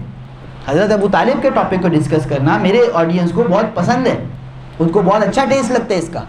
तो अगर मुझे एक 5 मिनट बाहर जाकर वापस आने के लिए हज़रत अबू तालिब को डिस्कस करने का कोई एग्जिट मिलता है तो मैं जाऊँगा। क्यों जाऊँगा? ताकि उन्हें क्या है एग्जैक्टली और भाई मैं क्यों उन्हें टेस्ट दे रहा हूँ ये हम डिस्कस कर चुके हैं, क्योंकि मुझे अपना टेस्ट ये भी मेरी जिम्मेदारी का हिस्सा है। क्योंकि अगर मैं ये टेस्ट डेवलप नहीं करूँगा, ये सूखी 10 महीने से पढ़ूंगा, वो आएंगे ही नहीं। तो जो मेरा मकसद था कि ये बातें अहम तरीन दीन के मारिफ उन तक पहुँचे, ये उन तक बात समझ। मैं अपने वावा के चक्कर में उनको यहाँ नहीं लेकर आ रहा। अगर मैं वावा के चक्कर में लेकर आ रहा हूँ, मैं मिंबर से उतर जाऊँ, मैं मजलिस पढ़ने के लिए लायक। अगर मैं अपनी ज़ाती तशहीर के लिए ये काम कर रहा हूँ कि भाई मेरा वो शोहरत हो जाएगी, मेरे क्लिप्स कटेंगे, वो वायरल हो, मुझे मिंबर से जब तक, ये बहुत अहम बात एक और, जब तक मैं अपने खुलूस को मेंटेन रख सकता हूँ मुझे मजलिस पढ़ लेनी चाहिए। अगर मैं अपने खुलूस को मेंटेन नहीं रख पा रहा, मजलिस ना पढ़ना मेरे लिए ज़्यादा फ़ायदेमंद है मजलिस पढ़ने से। ये बहुत अहम बात है, मजलिस ना पढ़ना मेरे लिए मजलिस पढ़ने से। तो ये जो मैं राइट लेफ्ट निकल रहा हूँ एक टेस्टी चीज़ को ऐड करने के लिए, ये मैं अपने ज़ाती मकासद, ज़ाती शोहरत, ज़ाती वावा के लिए नहीं, मेरा एक प्लान है, मेरे पास एक विजन है कि ये एक चीज़ है जो मुझे कन्वे करनी है अपने ऑडियंस को। क्यों करनी है? क्योंकि ज़रूरत है माशरे को इस ग़िज़ाइयत की। लेकिन ये बच्चा खाएगा ही नहीं मेरा खाना जब तक ये टेस्ट उसमें ऐड, तो उसको टेस्टी बनाने के लिए मैं कभी राइट चला जाऊँगा, कभी लेफ्ट, ये राइट लेफ्ट जाते जाते, लेकिन ये मैंने अपना जो पूरा सोचा हुआ है वो मैं डिलीवर करूँगा अपनी मजलिसों में। वरना मैं नाकाम हो गया, वरना मैंने मेहनत की, कोशिश की, अल्लाह ताला अजर देगा। लेकिन माँ ने खाना पकाया था कि ये सारी ग़िज़ाइयत वाली चीज़ें बच्चे के पेट और जिस्म में जाएं। बच्चे ने आधा खाया, आधा छोड़ दिया, नहीं बच्चे ने आधा नहीं खाया, बच्चा तो 10 दिन आता रहे। माँ ने आधा सर्व किया, टाइम ही ख़त्म हो गया, बच्चे की कोचिंग का टाइम हो गया, बच्चा आधा खाना खा के चला गया, अभी वो बात का जो था वो उसको माँ पहुँचा ही नहीं सकी, उसको माँ थोड़ा सा नाकाम हो गई टाइम मैनेजमेंट के हवाले से। ये नहीं कि माँ बुरी माँ बन गई, बहरहाल उसको कोशिश करनी चाहिए कि इम्प्रूव करे। फॉर नेक्स्ट टाइम एक दुरूद भेज दीजिए।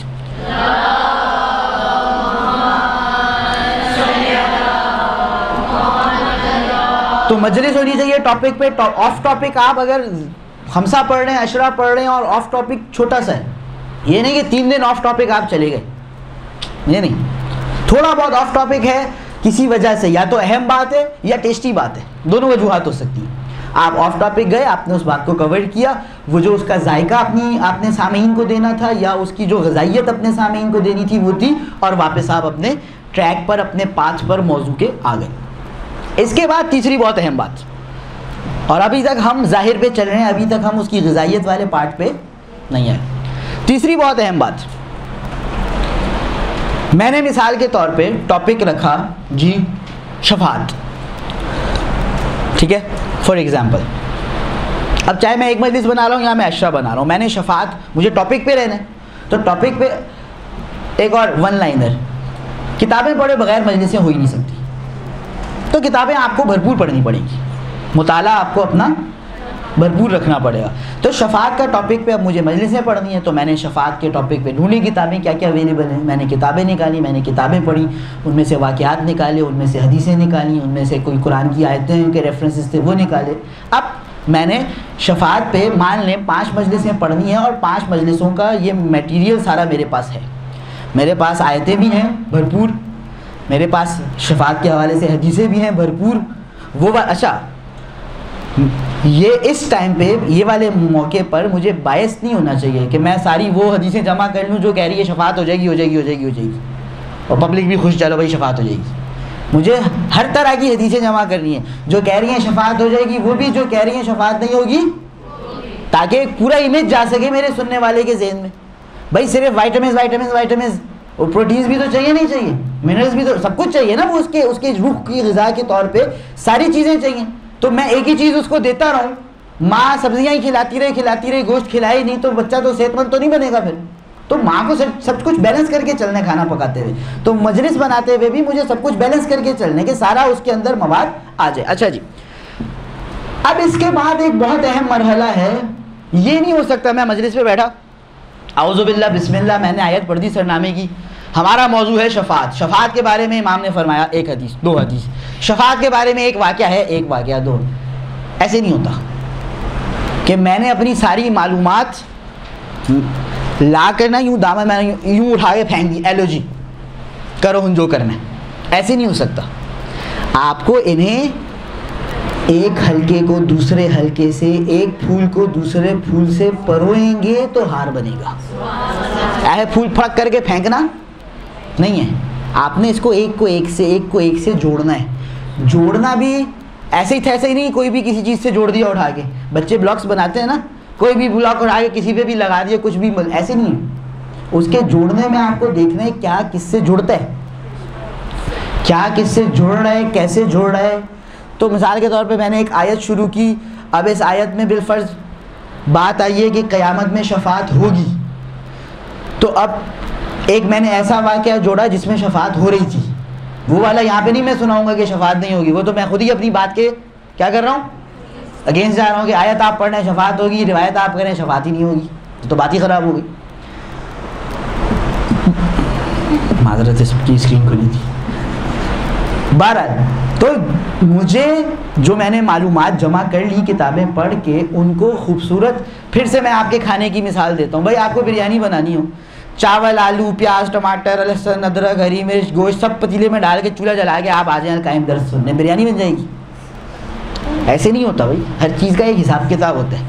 पहले आप तेल गरम करेंगे, अब हम आपको सिखाते हैं, फिर आप उसमें प्याज डालेंगे, फिर प्याज थोड़ा सा गोल्डन ब्राउन होगा, फिर उसमें आप लहसुन अदरक का पेस्ट डालेंगे, साथ शान का मसाला डालेंगे, फिर उसे भूनेंगे, फिर थोड़ा सा तेल निकालने के बाद में दम पे डालने के लिए, ठीक है ना? सही बता रहा हूँ? एक ज़रूर भेज दीजिए मोहम्मद वाले।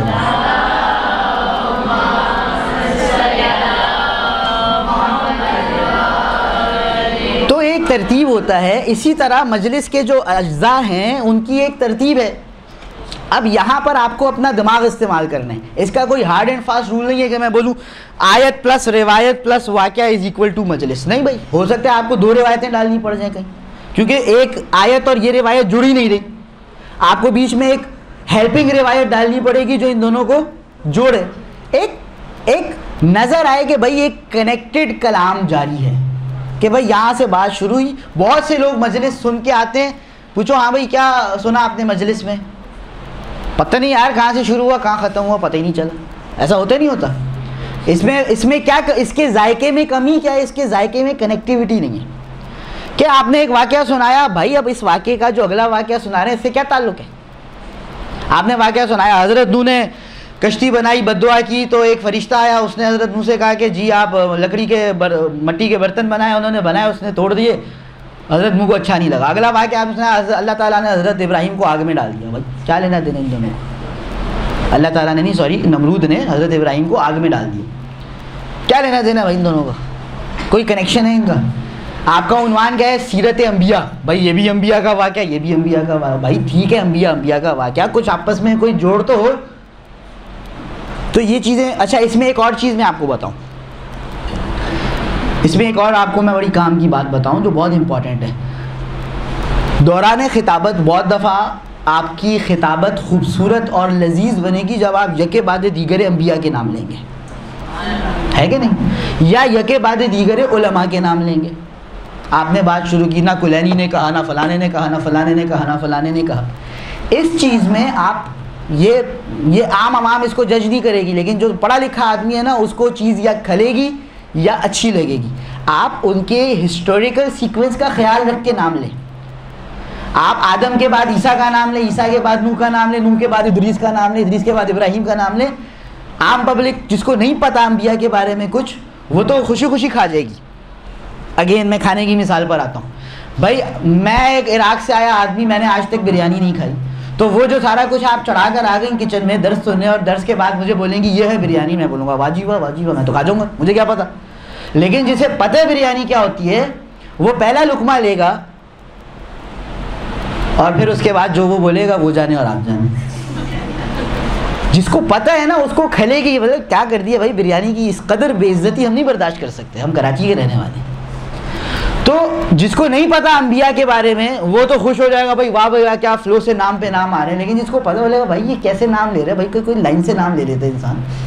या जिसको उलमा का नहीं पता, आपने कुलैनी का और अल्लामा मजलिसी का नाम एक लाइन में ले लिया। कुलैनी मरे 329 हिजरी में, अल्लामा मजलिसी की वफात है 1110 हिजरी में। अरे भाई 700 साल का गैप है, और आप फिर उसके बाद अल्लामा हिल्ली का नाम ले रहे हैं जो 726 की वफात है। वो बोलेगा भाई क्या कर रहे हैं भाई, कोई तरतीब होती है नहीं होती। तो जब आप ऐसे फ्लो में कोई नाम ले रहे हैं अंबिया के, उलमा के, आसमानी किताबों के, वटेवर, उसकी तरतीब का ख्याल रखें। ये इसी के अंदर आ रहे हैं कि आपका जो मौजू, आपके जो अज्जा है मजलिस के मौजू पे हो और उनका आपस में कोई कनेक्शन, कोई ताल्लुक बनता हो। सुनने वाले को ये ना लगे कि एक इधर की बात, एक उधर की बात, एक उधर की बात, उसको लगे कि जी एक बिल्कुल फूल से फूल पिरो कर एक पूरा हार बाकायदा बनाया गया खूबसूरत सा। ये बात वाज़ेह हो गई। एक दुरूद भेज दीजिए मोहम्मद वाले।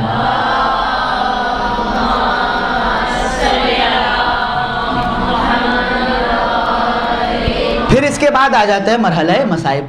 अभी तक हम, फिर मैं दोहरा रहा हूँ, हमारे पास बहुत कम टाइम रह गया और अभी तक हम सिर्फ टेस्ट के ऊपर हैं, अभी तक हम अंदर के मटेरियल पर तो आई नहीं। मसाइब में बहुत इंपॉर्टेंट बात, 2-3 चीज़ें देखें। एक तो मुहर्रम के 10 दिन है, मसाइब फिक्स होते हैं कहाँ पे कौन से पढ़े जाने, या कोई ख़ास मुनासिबत पे आप मुनासिबत के मसाइब पढ़ें। अगर इमाम अली नक़ी अलैहिस्सलातु वस्सलाम की शहादत की मजलिस है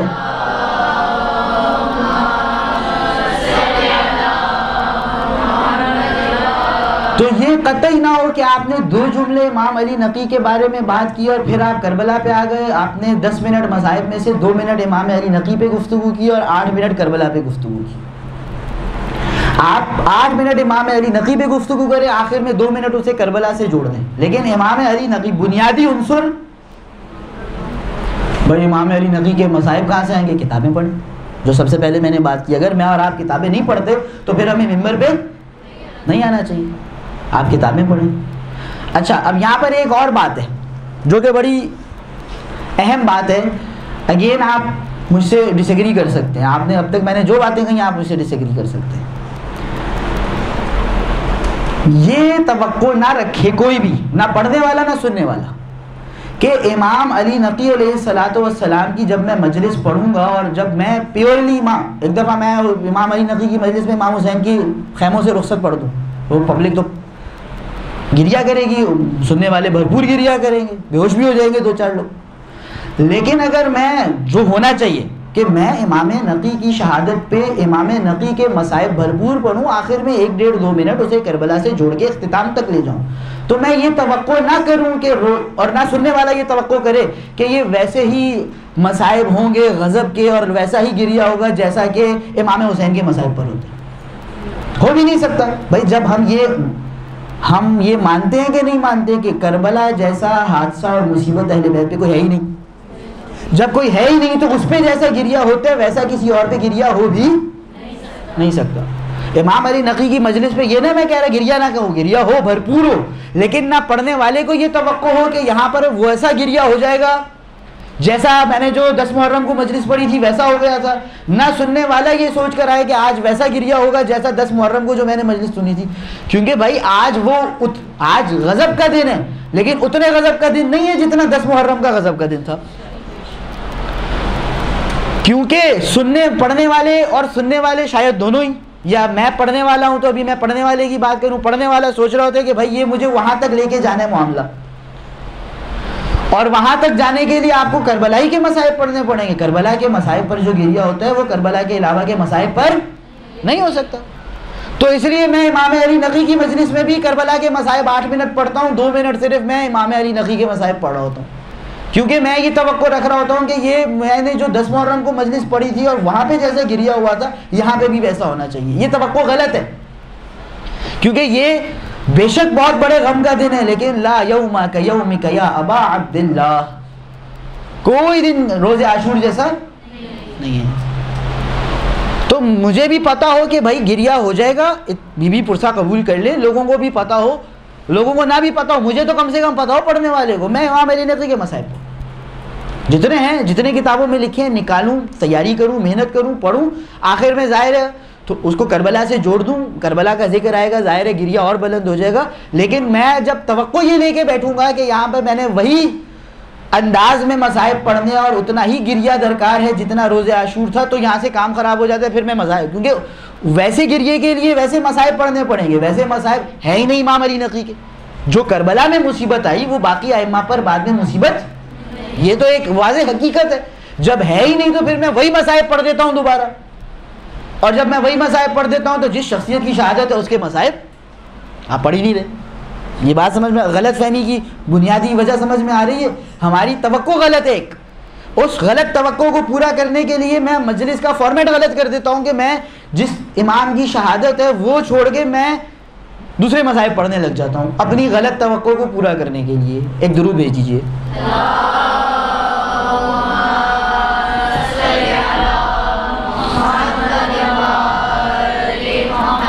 ये हो गया सारा का सारा आपकी मजलिस का लजीज कैसे बनेगी, खुश जायका कैसे बनेगी, सुनने वाला लुत्फानंदोज़ कैसे होगा, महजूज कैसे होगा, उससे मुर्तबित बातें।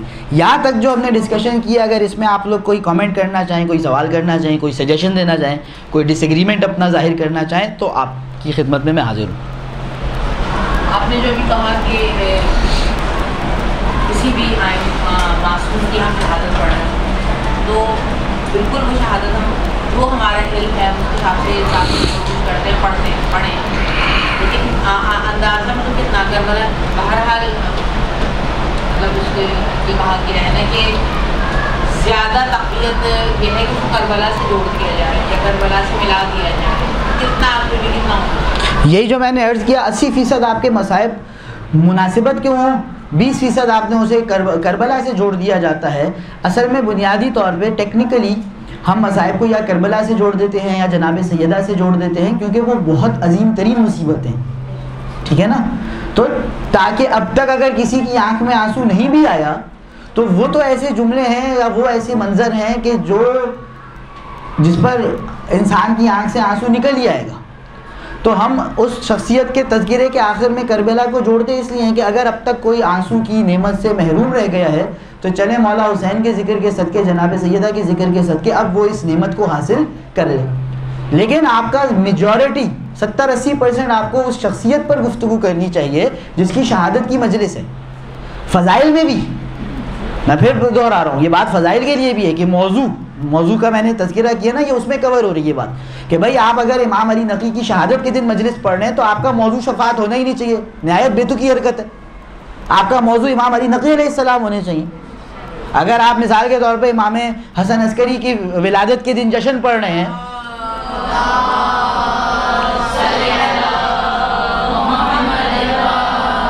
तो आपका मौजू गदीर या मुबाहिला होना ही नहीं चाहिए। आप इमाम हसन अस्करी अलैहिस्सलाम के फ़ज़ाइल बयान करें, मौजू ही वो होना चाहिए और मौजू पे टिके रहें और मौजू को कनेक्टिविटी के साथ पेश करें। और अगर मंजिल मज़ाहिब है, मजलिस है, तो मज़ाहिब अगर किसी शख्सियत के हैं तो उसी शख्सियत से पढ़ें। अगर कोई इसाले सवाब है तो अगर कोई ख़ास रिश्ते का है, किसी की बहन है तो आपने किसी बहन के नाते मिसाल के तौर पे जनाब ज़ैनब के मसाइब पढ़ दिए, मिसाल के तौर पे किसी का भाई या आपने जनाब अली अकबर के मिसाल के तौर पे मसाइब पढ़ दिए। तो आपकी जो गुफ्तगू है वो मौके महल के साथ मैच करनी चाहिए, ये बड़ी अहम चीज़ है। बहुत दफ़ा आप बहुत अच्छी चीज़ कर रहे होते हैं, गलत जगह पे कर रहे होते हैं। बहुत दफ़ा आप बहुत आपने भाई मिसाल के तौर पे आपने घर पे जश्न रखा जी, आप दुनिया का बेहतरीन दाल चावल बनाती हैं, जश्न में आपने दाल चावल रख दिया, भाई है बेहतरीन लेकिन ये दाल चावल की जगह ये किसी और चीज़ की जगह है। तो बेहतरीन चीज़ अगर गलत जगह पर आ जाए तो फिर उसका वो लुत्फ नहीं रहता। तो आपने बेहतरीन मजलिस पढ़ी लेकिन इमाम अली नकी की शहादत का दिन है और आपने खंदक, खैबर, सिफीन सब पढ़ डाला, तो बहुत अच्छी चीज़ पढ़ी आपने लेकिन इसका मौका महल कुछ और था। इस मौके पर आपको इमाम के हवाले से गुफ्तगू पेश करनी थी। एक दुरूद भेज दीजिए मोहम्मद वाले मोहम्मद।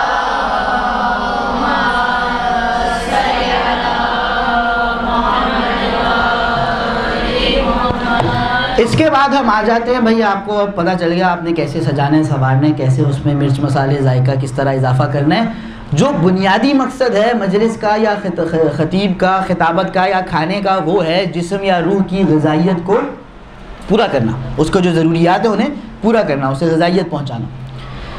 अब मेरे मजलिस का मैटर, ये बड़ी इंपॉर्टेंट बात है और इसके लिए वक्त बहुत कम बच गए, लेकिन मैं कोशिश करूँगा कि मुकर्ररा वक्त के अंदर अंदर ये गुफ्तगू इख्तिताम पजीर हो जाए। ये भी एक बड़ा मसला होता है, ये जो मौलाना हज़रात टाइम पे मजलिस ख़त्म नहीं करते ना, ये ऐसे नहीं होना चाहिए, ये उसकी बदमज़गी का सबब बनते हैं। इसकी 2-3 वजूहात हैं, मैं बड़ी तेज़ी से एक दो की तरफ इशारा कर देता हूँ। भाई मैंने मजलिस पढ़नी है, बिलफ़र्ज़ मैं दिन भर तैयारी की, अपने आप को प्रिपेयर किया, पढ़ाई की, अब मैं शाम को 9 बजे एक मजलिस पढ़ने लगा हूँ। मैं जिस ज़हनी कैफियत के साथ बैठा हूँ, मेरे सुनने वाले उस ज़हनी कैफियत के साथ सब नहीं बैठे हुए। और नमाज जमात का भी ये तो अहकाम में से कि जो इमाम जमात है वो अज़ाफ़ मामूमीन का लिहाज करे, सबसे कमज़ोर मामूम का। वो लंबे लंबे सजदे कर रहे हैं, वो पीछे एक चाचा जी हैं बेचारे, वो सजदे में ही आखिरी सजदा हो जाए उनका, ऐसे नहीं होना चाहिए। मैं अब 1.5 घंटे की मजलिस पढ़ूँ, मैं देखूँ मेरे सुनने वाले कोई बेचारा मजदूरी कर कर आया है, कोई अपनी जॉब कर कर आया है, कोई बेगम से डांट खा कर आया है, कोई क्या कर कर आया है, कोई क्या कर कर आया है। अब और आगे मैंने तो कल घर जाने, आराम करने, कल अगली मजलिस की तैयारी करनी है। इस बंदे खुदा ने सुबह 7 बजे उठ के फिर से काम पे जाना है। तो मुझे ये बात समझनी चाहिए कि मुझे अपनी मजलिस 40, 45, 50 मिनट में, बहुत पहला अशरा चल रहा है तो चले आपने 1 घंटे में मुकम्मल कर दी, इससे ज़्यादा मेरे जो सुनने वाले हैं इससे ज़्यादा करना उनको, बेशक मैं बड़ी लजीज चीज़ है, आपको बेहतरीन बिरयानी आपके सामने, आप अगले को डाल के खिलाए जाओ, ले जी आप और ले जी आप और, वो बिरयानी से मुतनफ़िर हो जाएगा इंसान जी। तो लजीज हो लेकिन ज़्यादा हो जाएगी तो वो फिर उसको अजियत करेगी वो चीज़ के, बस कर दो भाई, बस कर दो यार। मैं आपको कानों सुनी बात बताने लगा हूँ। मेरा अपना एक स्कूल के ज़माने का दोस्त था, कॉलेज में हम लोग साथ रहे, फिर वो हम मदरसे चले गए, वो यूनिवर्सिटी चला गया, सॉफ्टवेयर इंजीनियर है, बाहर कहीं रहते हैं, वो ज़ियारतों पे आया हुआ था इराक़, तो मिलने आया। अब आप ये तसव्वुर कीजिए, वो कराची नहीं, वो करबला में था, वो ज़ियारत करने आया था। कराची में एक मजलिस सुनने वाले का स्टेमिना अगर 10 मिनट का है, करबला में ये वैसे ही आधे घंटे का हो जाता है, कि वो एक मकसद ही उसका यही है, वो आया ही इसलिए कि वो आए, मौला की ज़ियारत करे, रोए गिरिया करे। ये उसका जुमला था। मुझे कहते हैं हम अतराफ़ की ज़ियारत पे गए यार, फ़लाँ जगह वो नोहा ख़ान, पहले मरसिया ख़ान ने मरसिया पढ़ा, फिर मौलाना ने इतने लंबे मज़ाहिब पढ़े, फिर नोहा ख़ान ने आगे इतने मज़ाहिब पढ़े। मैंने कहा वो मुझे अपनी दिली कैफियत बयान कर रहे हैं बतौर दोस्त, कि मैंने अपने ही दिली दिल में कहा भाई बस कर दो यार, कितना रुलाओगे, ख़त्म, आंसू ख़त्म हो गए हमारे, बस कर दो। ये कोट अनकोट उसके अल्फाज है। तो इस कैफियत तक लेकर आना ख़तीब की एक नेगेटिव है, नेगेटिव पॉइंट है, ये उसकी नाकामी है कि आप 1.25 घंटा 1.5 घंटा पढ़े जा रहे हैं, वो बेचारे सुनने वाले अब थक गए। अब इसमें एक प्रॉब्लम क्या हो जाता है ख़तीब के लिए ख़ास तौर पे, आगे 25-30 लोग बैठे हैं, वो फुली इन्वॉल्व हुए हैं। वो जब फुली इन्वॉल्व हुए हैं तो मेरा ज़्यादा फोकस उन्हीं पर है।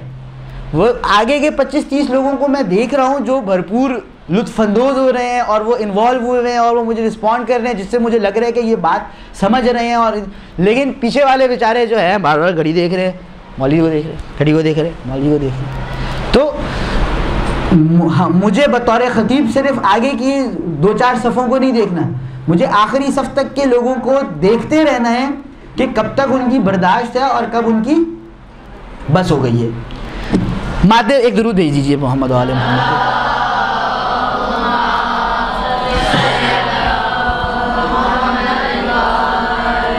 मजलिस का मवाद, अब मुझे आज रात को ही रवानगी है मेरी, इसलिए हम इसको 1 से 2 लेक्चर में तब्दील भी नहीं कर सकते। मजलिस का जो मवाद है, जो उसके अंदर का मटेरियल है, भाई जब आपने खाना पकाना है, टेस्ट वेस्ट हम सब डिस्कस कर चुके, वो मुज़र्रे सेहत नहीं होना चाहिए, वो मुफीद सेहत होना चाहिए। मुफीद, मुझे गोश्त लेना है तो मुफीद सेहत गोश्त के लिए क्या होगा, मैं किसी ऐसी दुकान वाले से गोश्त लूँगा जिसका मुझे पता है ये जो बीमार जानवर नहीं बेचता, ऐसा है कि नहीं। मैं किसी ऐसे दुकान वाले से गोश्त लूँगा जिसे मुझे पता है कराची में तो बड़ी टेक्निक्स होती हैं, पानी वाला गोश्त नहीं बेचता। आप लोगों को यकीनन पता होगा पानी वाला गोश्त क्या होता है, और जिन्हें नहीं पता वो उनसे पूछ लें जिन्हें पता है।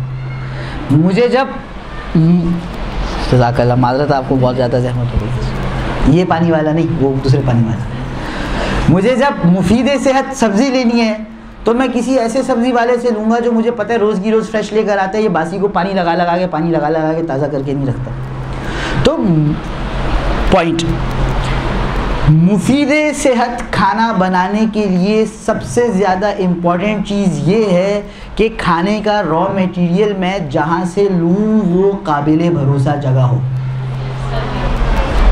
ऐसा है, वरना मैं तो डॉक्टर तो नहीं हूँ, मैं जानवर को पहले टेस्ट करूँगा, या मैं देख के पहचान लूँगा, या मैं खेत में जाके सब्जियाँ काटूँगा। जो मेरा सोर्स है रॉ मटेरियल का, वो मैं बेहतरीन चुनूँगा जिस पे मुझे मुकम्मल भरोसा हो, जिसकी ईमानदारी पे मुझे मुकम्मल भरोसा हो, जिसके प्रोफेशनलिज्म पे मुझे मुकम्मल भरोसा हो कि यार इसकी अगर सब्ज़ी 2 दिन बची रहेगी ना, ये फेंक देगा, ये ग्राहक को ख़राब सब्ज़ी या पुरानी सब्ज़ी नहीं। ऐसे लोग नहीं मिलते, लेकिन मुझे ऐसा अगर, वरना क्या पता मैं अपनी तरफ से बेहतरीन गोश्त खरीद के ला रहा हूँ, वो गोश्त जिस जानवर का था वो जानवर कराची है सर, वो बकरा ही नहीं था, वो रब की कोई और मखलूक थी 4 टांगों पे चलने वाली। हो सकता है, नहीं हो सकता, वी डोंट नो। तो बुनियादी तरीन जो मेरे लिए पॉसिबल काम है फोकस करने के लिए वो है कि रॉ मटेरियल मैं जहाँ से हासिल करूँ वो बेहतरीन, ईमानदार, काबिल भरोसा, प्रोफेशनल जगह हो। सेम मैंने और आपने जो मजलिस पढ़नी है, हमने आयत जो पढ़नी है वो तो हम अल्लाह की किताब से ही लेंगे, उसका तो कोई और वो है ही नहीं सोर्स। लेकिन हमने हदीस पढ़नी है, हमने वाक़े पढ़ने हैं, ऐसा है कि नहीं, यही होता है। या अगरचे ये थोड़ा सा पीछे वाले टॉपिक में चला जाएगा, टाइम बहुत कम है, हमको कोई शेर पढ़ने, शेर जायके को खूबसूरत लजीज करता है, तो आपको कोई शेर भी पढ़ने, अगर आपका कोई ऐसा मौका महल आ जाए कि एक शेर से इसका जायका दुबाला हो जाएगा तो आप पढ़ें, बहुत अच्छी बात है। खैर, तो आपको कोई शेर पढ़ना है, आपको कोई वाक़या पढ़ना है, कोई किस्सा कहानी यानी कोई किसी आलिम का वाक़या ये वो पढ़ना है, कोई हदीस पढ़नी है, सबसे पहली बात कोई सुनी हुई चीज़ ना पढ़े।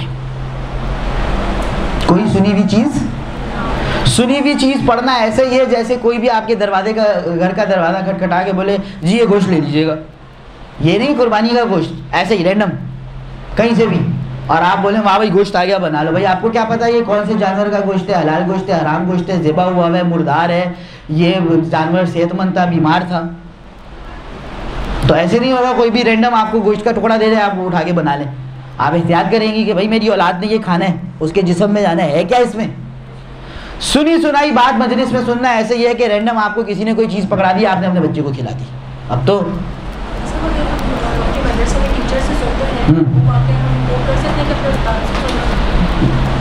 वो वाक़या आप उस्ताद ने भी किसी किताब से पढ़ा है? उस्ताद पे तो हज़रत जिब्राइल नहीं आ रहे, आप उस किताब में जाएं, रेफरेंस लें, बिल्कुल रेफरेंस ले लें। ये बहुत अहम चीज़ है कि भाई हमने मजलिसों में जो सुना है वही हम आगे मजलिसों में पढ़ रहे हैं ना। हमने उस्ताद से जो सुना है वही हम आगे, भाई देखें उस्ताद, मैं खुदा ना खास्ता मेरा कोई तौहीन का मकसद नहीं है, आप मेरी इस बात को उम्मीद है अच्छे से समझेंगी। चाहे उस्ताद हो, चाहे ख़तीब हो, चाहे मौलाना हो, चाहे हुज्जतुल इस्लाम हो, चाहे काले अमामे वाला हो, चाहे गोरे अमामे वाला हो, चाहे अमामे वाला हो, चाहे टोपी वाला हो, चाहे शेरवानी वाला हो, चाहे अबाकबा वाला हो, मासूम कोई भी नहीं है। मासूम कितने हैं? अगर आपने 14 मासूम से कुछ सुना है वो आप पढ़ दें। जब आप गैर मासूम से सुन रही हैं तो भाई उसमें गलती का इम्कान है। गलती का इम्कान तो हर मुज्तहिद तक में, बाकी मुझ जैसा कोई तालिब इल्म हो कमज़ोर ईमान और अकीदे वाला, उसमें दुनिया परस्ती का भी इम्कान है। हो सकता है इसने कोई बात कह दी हो शोहरत की खातिर, हो सकता है इसने कोई बात कह दी हो पब्लिक से वाह हासिल करने की खातिर, हो सकता है इसने कोई बात कह दी हो दुनियावी मकासद हासिल करने की खातिर, हो सकता है इसने कोई बात वाक़या कह दिया हो बानियान को खुश करने की खातिर। मुझ जैसा कोई कमज़ोर इंसान हो उसमें ये सब पॉसिबिलिटीज़ है। बाकी अगर कोई बड़ा पारसा मुकद्दस इंसान भी है, मुश्तहिद हिदायतुल्लाह उज़्मा भी है, तो गलती का इम्कान तो उसमें भी है, क्योंकि मासूम तो सुनी सुनाई बात कोई नहीं पढ़े। सबसे पहला स्टेप किताब में पढ़ के पढ़े। अच्छा ये बात क्लियर हो गई, सुनी सुनाई बात नहीं पढ़, किताब में पढ़ के पढ़नी है, ये बात क्लियर है।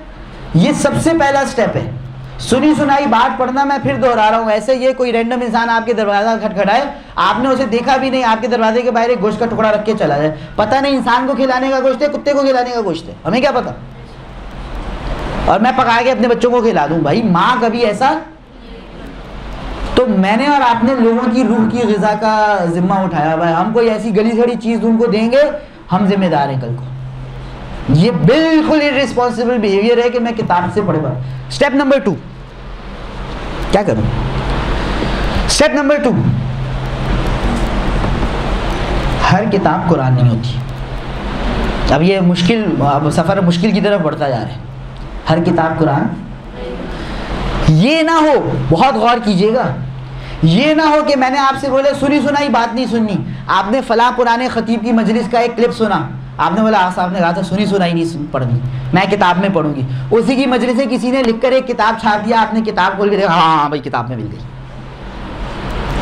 ये वही है भाई, ये वही है। ये जो किताब लिखी गई है ये उन्हीं मौलाना की मजलिसें किसी उनके चाहने वाले मद्दाह ने लिख कर किताब के तौर पे छाप दिए हैं। तो ये नहीं मैं जो कह रहा हूँ कि किताब से पढ़ें, तो ये मेरी मुराद नहीं है। ये ऐसे ही है जैसे आपने उनसे सुन के, बल्कि उनके सुन के पढ़ना ज़्यादा ऑथेंटिक है, क्योंकि आपने डायरेक्ट सुने। ये लिखने वाले ने हो सकते कोई लिखते हुए उससे मिसअंडरस्टैंडिंग हो गई हो, तो गलती का तो चांस और बढ़ेगा इस वाली किताब से। बात समझ में आ रही है?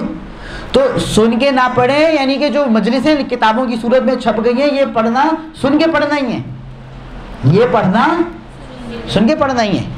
मैं आपको एक, आप लोगों के कोई टीचर्स वक्त से ज़्यादा पढ़ाते हैं कभी? होता रहता है या नहीं होता? अंदाज़न कितना ज़्यादा पढ़ा देते हैं? नहीं ये तो आप कह रही है ना, कोई बात, मैं सबको देख रहा हूँ। ये तो मामला गंभीर है। मैं बड़ी तेज़ी से इसको पूरा करने की कोशिश करता हूँ। पहली बात, सुन के ना पढ़ें, पढ़ के पढ़ें। दूसरी बात, हर किताब कुरान नहीं है। वही वो लिखी हुई तकरीर जो सुनी गई थी उसको लिख के जो किताब बनाई, ये नहीं पढ़ के मैं पढ़ने को कह रहा हूँ। जब आपने गोश्त खरीदना है, आप ऐसा कसाई ढूंढती हैं जो भरोसे का हो, जिसके बारे में आपको पता हो भाई ये जानवर बकरा ही है तो बकरा ही बेच रहा होगा, गधा नहीं बेच रहा होगा, बीमार नहीं होगा, सेहतमंद होगा, ये ज़िबा किया होगा शरी तरीके से। किताब ऐसी हो जिसके मौलिफ पर आपको ऐसा भरोसा हो। और ऐसी बहुत सी किताबें, बुज़ुर्ग शख्सियतें हैं हमारे मज़हब की। शेख अब्बास क़ुम्मी की किताब है हसनुल मक़ाल, जो सीरत मासूमीन की। शेख अब्बास क़ुम्मी का मक़तल भी है नफ़सुल महमूम, मसाइब की किताब, फ़ज़ाइल की किताब, सीरत की। तो चाहे आप मसाइब के मरहले पे हैं या फ़ज़ाइल के मरहले पे हैं, ऐसी किताबों से पढ़ें।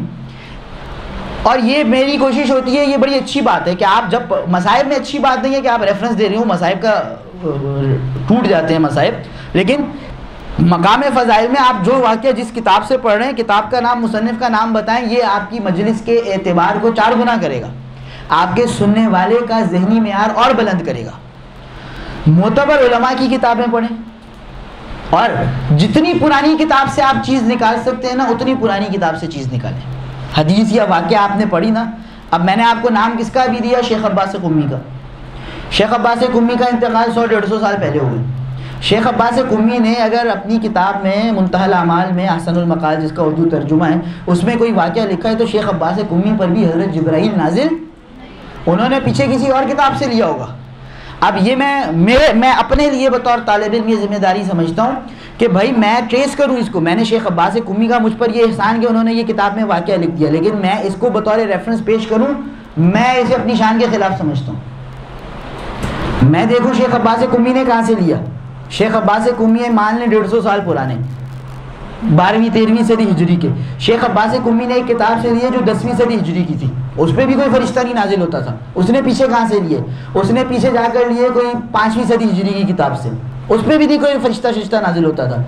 मैं अपनी इस 5वीं सदी फिर भी बहुत अच्छा है, मैं इसको ट्रेस कर करके खींच के अगर सन 500-600 हिजरी तक पहुँचा दूँ ना, बहुत अच्छा है। बेहतरीन गोश्त है ये, पका के खिलाए, एकदम मुफीद सेहत। ये मैं आपसे एक्सपेक्ट नहीं कर रहा, लेकिन मैं आपको एक मिराज दिखा रहा हूँ कि भाई जिस सफ़र पे आपने चलना शुरू करने हैं ना, इंसान को अपने इरादे बुलंद रखने चाहिए। इंसान रेडी लगा रहा हो, उसको सोचना ये चाहिए कि मेरी 10 ब्रांचेज होंगी। तो अभी आप किसी भी किताब, कम से कम ये है कि किताब से पढ़ें, लेकिन आपकी ज़हन में ये हो कि भाई मैं अभी 5 साल किसी भी किताब से मैं पढ़ रही हूँ ना, 5 साल बाद मैंने यहाँ पहुँचना है कि मैं उस किताब में देखूँगी कि इस बंदे ने कहाँ से लिए, उससे पिछली वाली किताब से लूँगी, और फिर उसके 5 साल बाद मैं जो चीज़ मुझे सन 600 हिजरी से पहले मिलेगी मैं वो पढ़ूँगी। 600 हिजरी के बाद अगर कोई चीज़ है जो पहले है ही नहीं, मैं नहीं पढ़ूँगी। और ये बात का यकीन रखिए कि बाद की किताबों में, 800-900 हिजरी के बाद की किताबों में बहुत से ऐसे वाक़यात हैं जो यकीनन गलत हैं, यकीनन गलत हैं। क्योंकि ये मुमकिन है कि सन 200 हिजरी, 300 हिजरी, 400 हिजरी, 500 हिजरी, 600 हिजरी, 700 हिजरी, 800 हिजरी तक एक वाक़या किसी आलिम को नहीं पता, किसी ने अपनी किताब में नहीं लिखा। 900 हिजरी या 1000 हिजरी में एक बंदा लिख देते अपनी किताब में। भाई साहब आपको कहाँ से पता चला? खैर मैं अब इस बात को ज़्यादा टेक्निकल नहीं करना चाहता, क्योंकि वो फिर इल्म रिजाल की और किताब शनासी की बहसें आ जाती हैं। मैं वहाँ तक बात नहीं लेके जा रहा, लेकिन आपके लिए मेरी सजेशन ये है कि पहली बात तो ये कि जो पढ़ें किताब में से देख के पढ़ें। दूसरी बात ये अपने फ्यूचर प्लान्स में रखें कि अगर मैं 2 साल इसी जो भी पहली किताब में मुझे मेरे नियरेस्ट पास्ट किताब में जो मुझे वाक़या मिल रहा है वो मैं पढ़ूंगी, लेकिन जब मैं ज़रा बड़ी हो जाऊंगी तो फिर मैं नियरेस्ट पास्ट से एक और स्टेप पीछे जाकर देखूंगी कि इसने कहाँ से उठाया, वो वाला वाक़या पढ़ूंगी। और फिर जब मैं और बड़ी हो जाऊंगी तो फिर मैं उससे भी पीछे जाऊंगी। आप 500-600 सन 500-600 हिजरी तक एक वाक़े को पहुँचा दें। और मैं गुफ्तगू ख़त्म कर रहा हूँ इस जुमले पे कि इस बात का यकीन रखें, अगर आपने पहले साल 10 वाक़े पढ़े हैं ना, तो 10वें साल जब आप 500-600 हिजरी तक बात को पहुँचाएंगी, 4 बचेंगे आपके पास। अगर आप लोग वक्त ज़्यादा हो चुका है फिर भी कुछ फरमाना चाहें तो मैं आपकी खिदमत में हाजिर हूँ।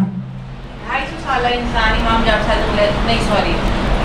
इस्लाम की किताब जो मतलब सुपरमैन इस्लाम करके जो आती है उनके बारे में, तो क्या वो सही है? क्योंकि उसमें गिरोही मुहक्किकीन भी हैं। भाई देखें, जब बात आ जाती है तो थोड़ी सी उनके बारे में है, वो उनकी किताब तो नहीं है, उनके बारे में सुपरमैन इन इस्लाम इमाम जाफ़र सादिक के बारे में किताब है। भाई अभी के लिए कर लें, लेकिन ये पहली सीढ़ी है, ये आखिरी सीढ़ी नहीं है। बिल्कुल। उनकी जो मक्तल की किताब है मसाइब की, वो नफ़सुल महमूम है, और जो उनकी सीरत मासूमीन की किताब है वो अहसनुल मकाल है। उर्दू में अहसनुल मकाल है, अरबी में उसका नाम मुंतहल अमाल है। वल्हम्दुलिल्लाहि मौलाना रब्बिल आलमीन। एक दुरूद भेज दीजिए मोहम्मद वाले।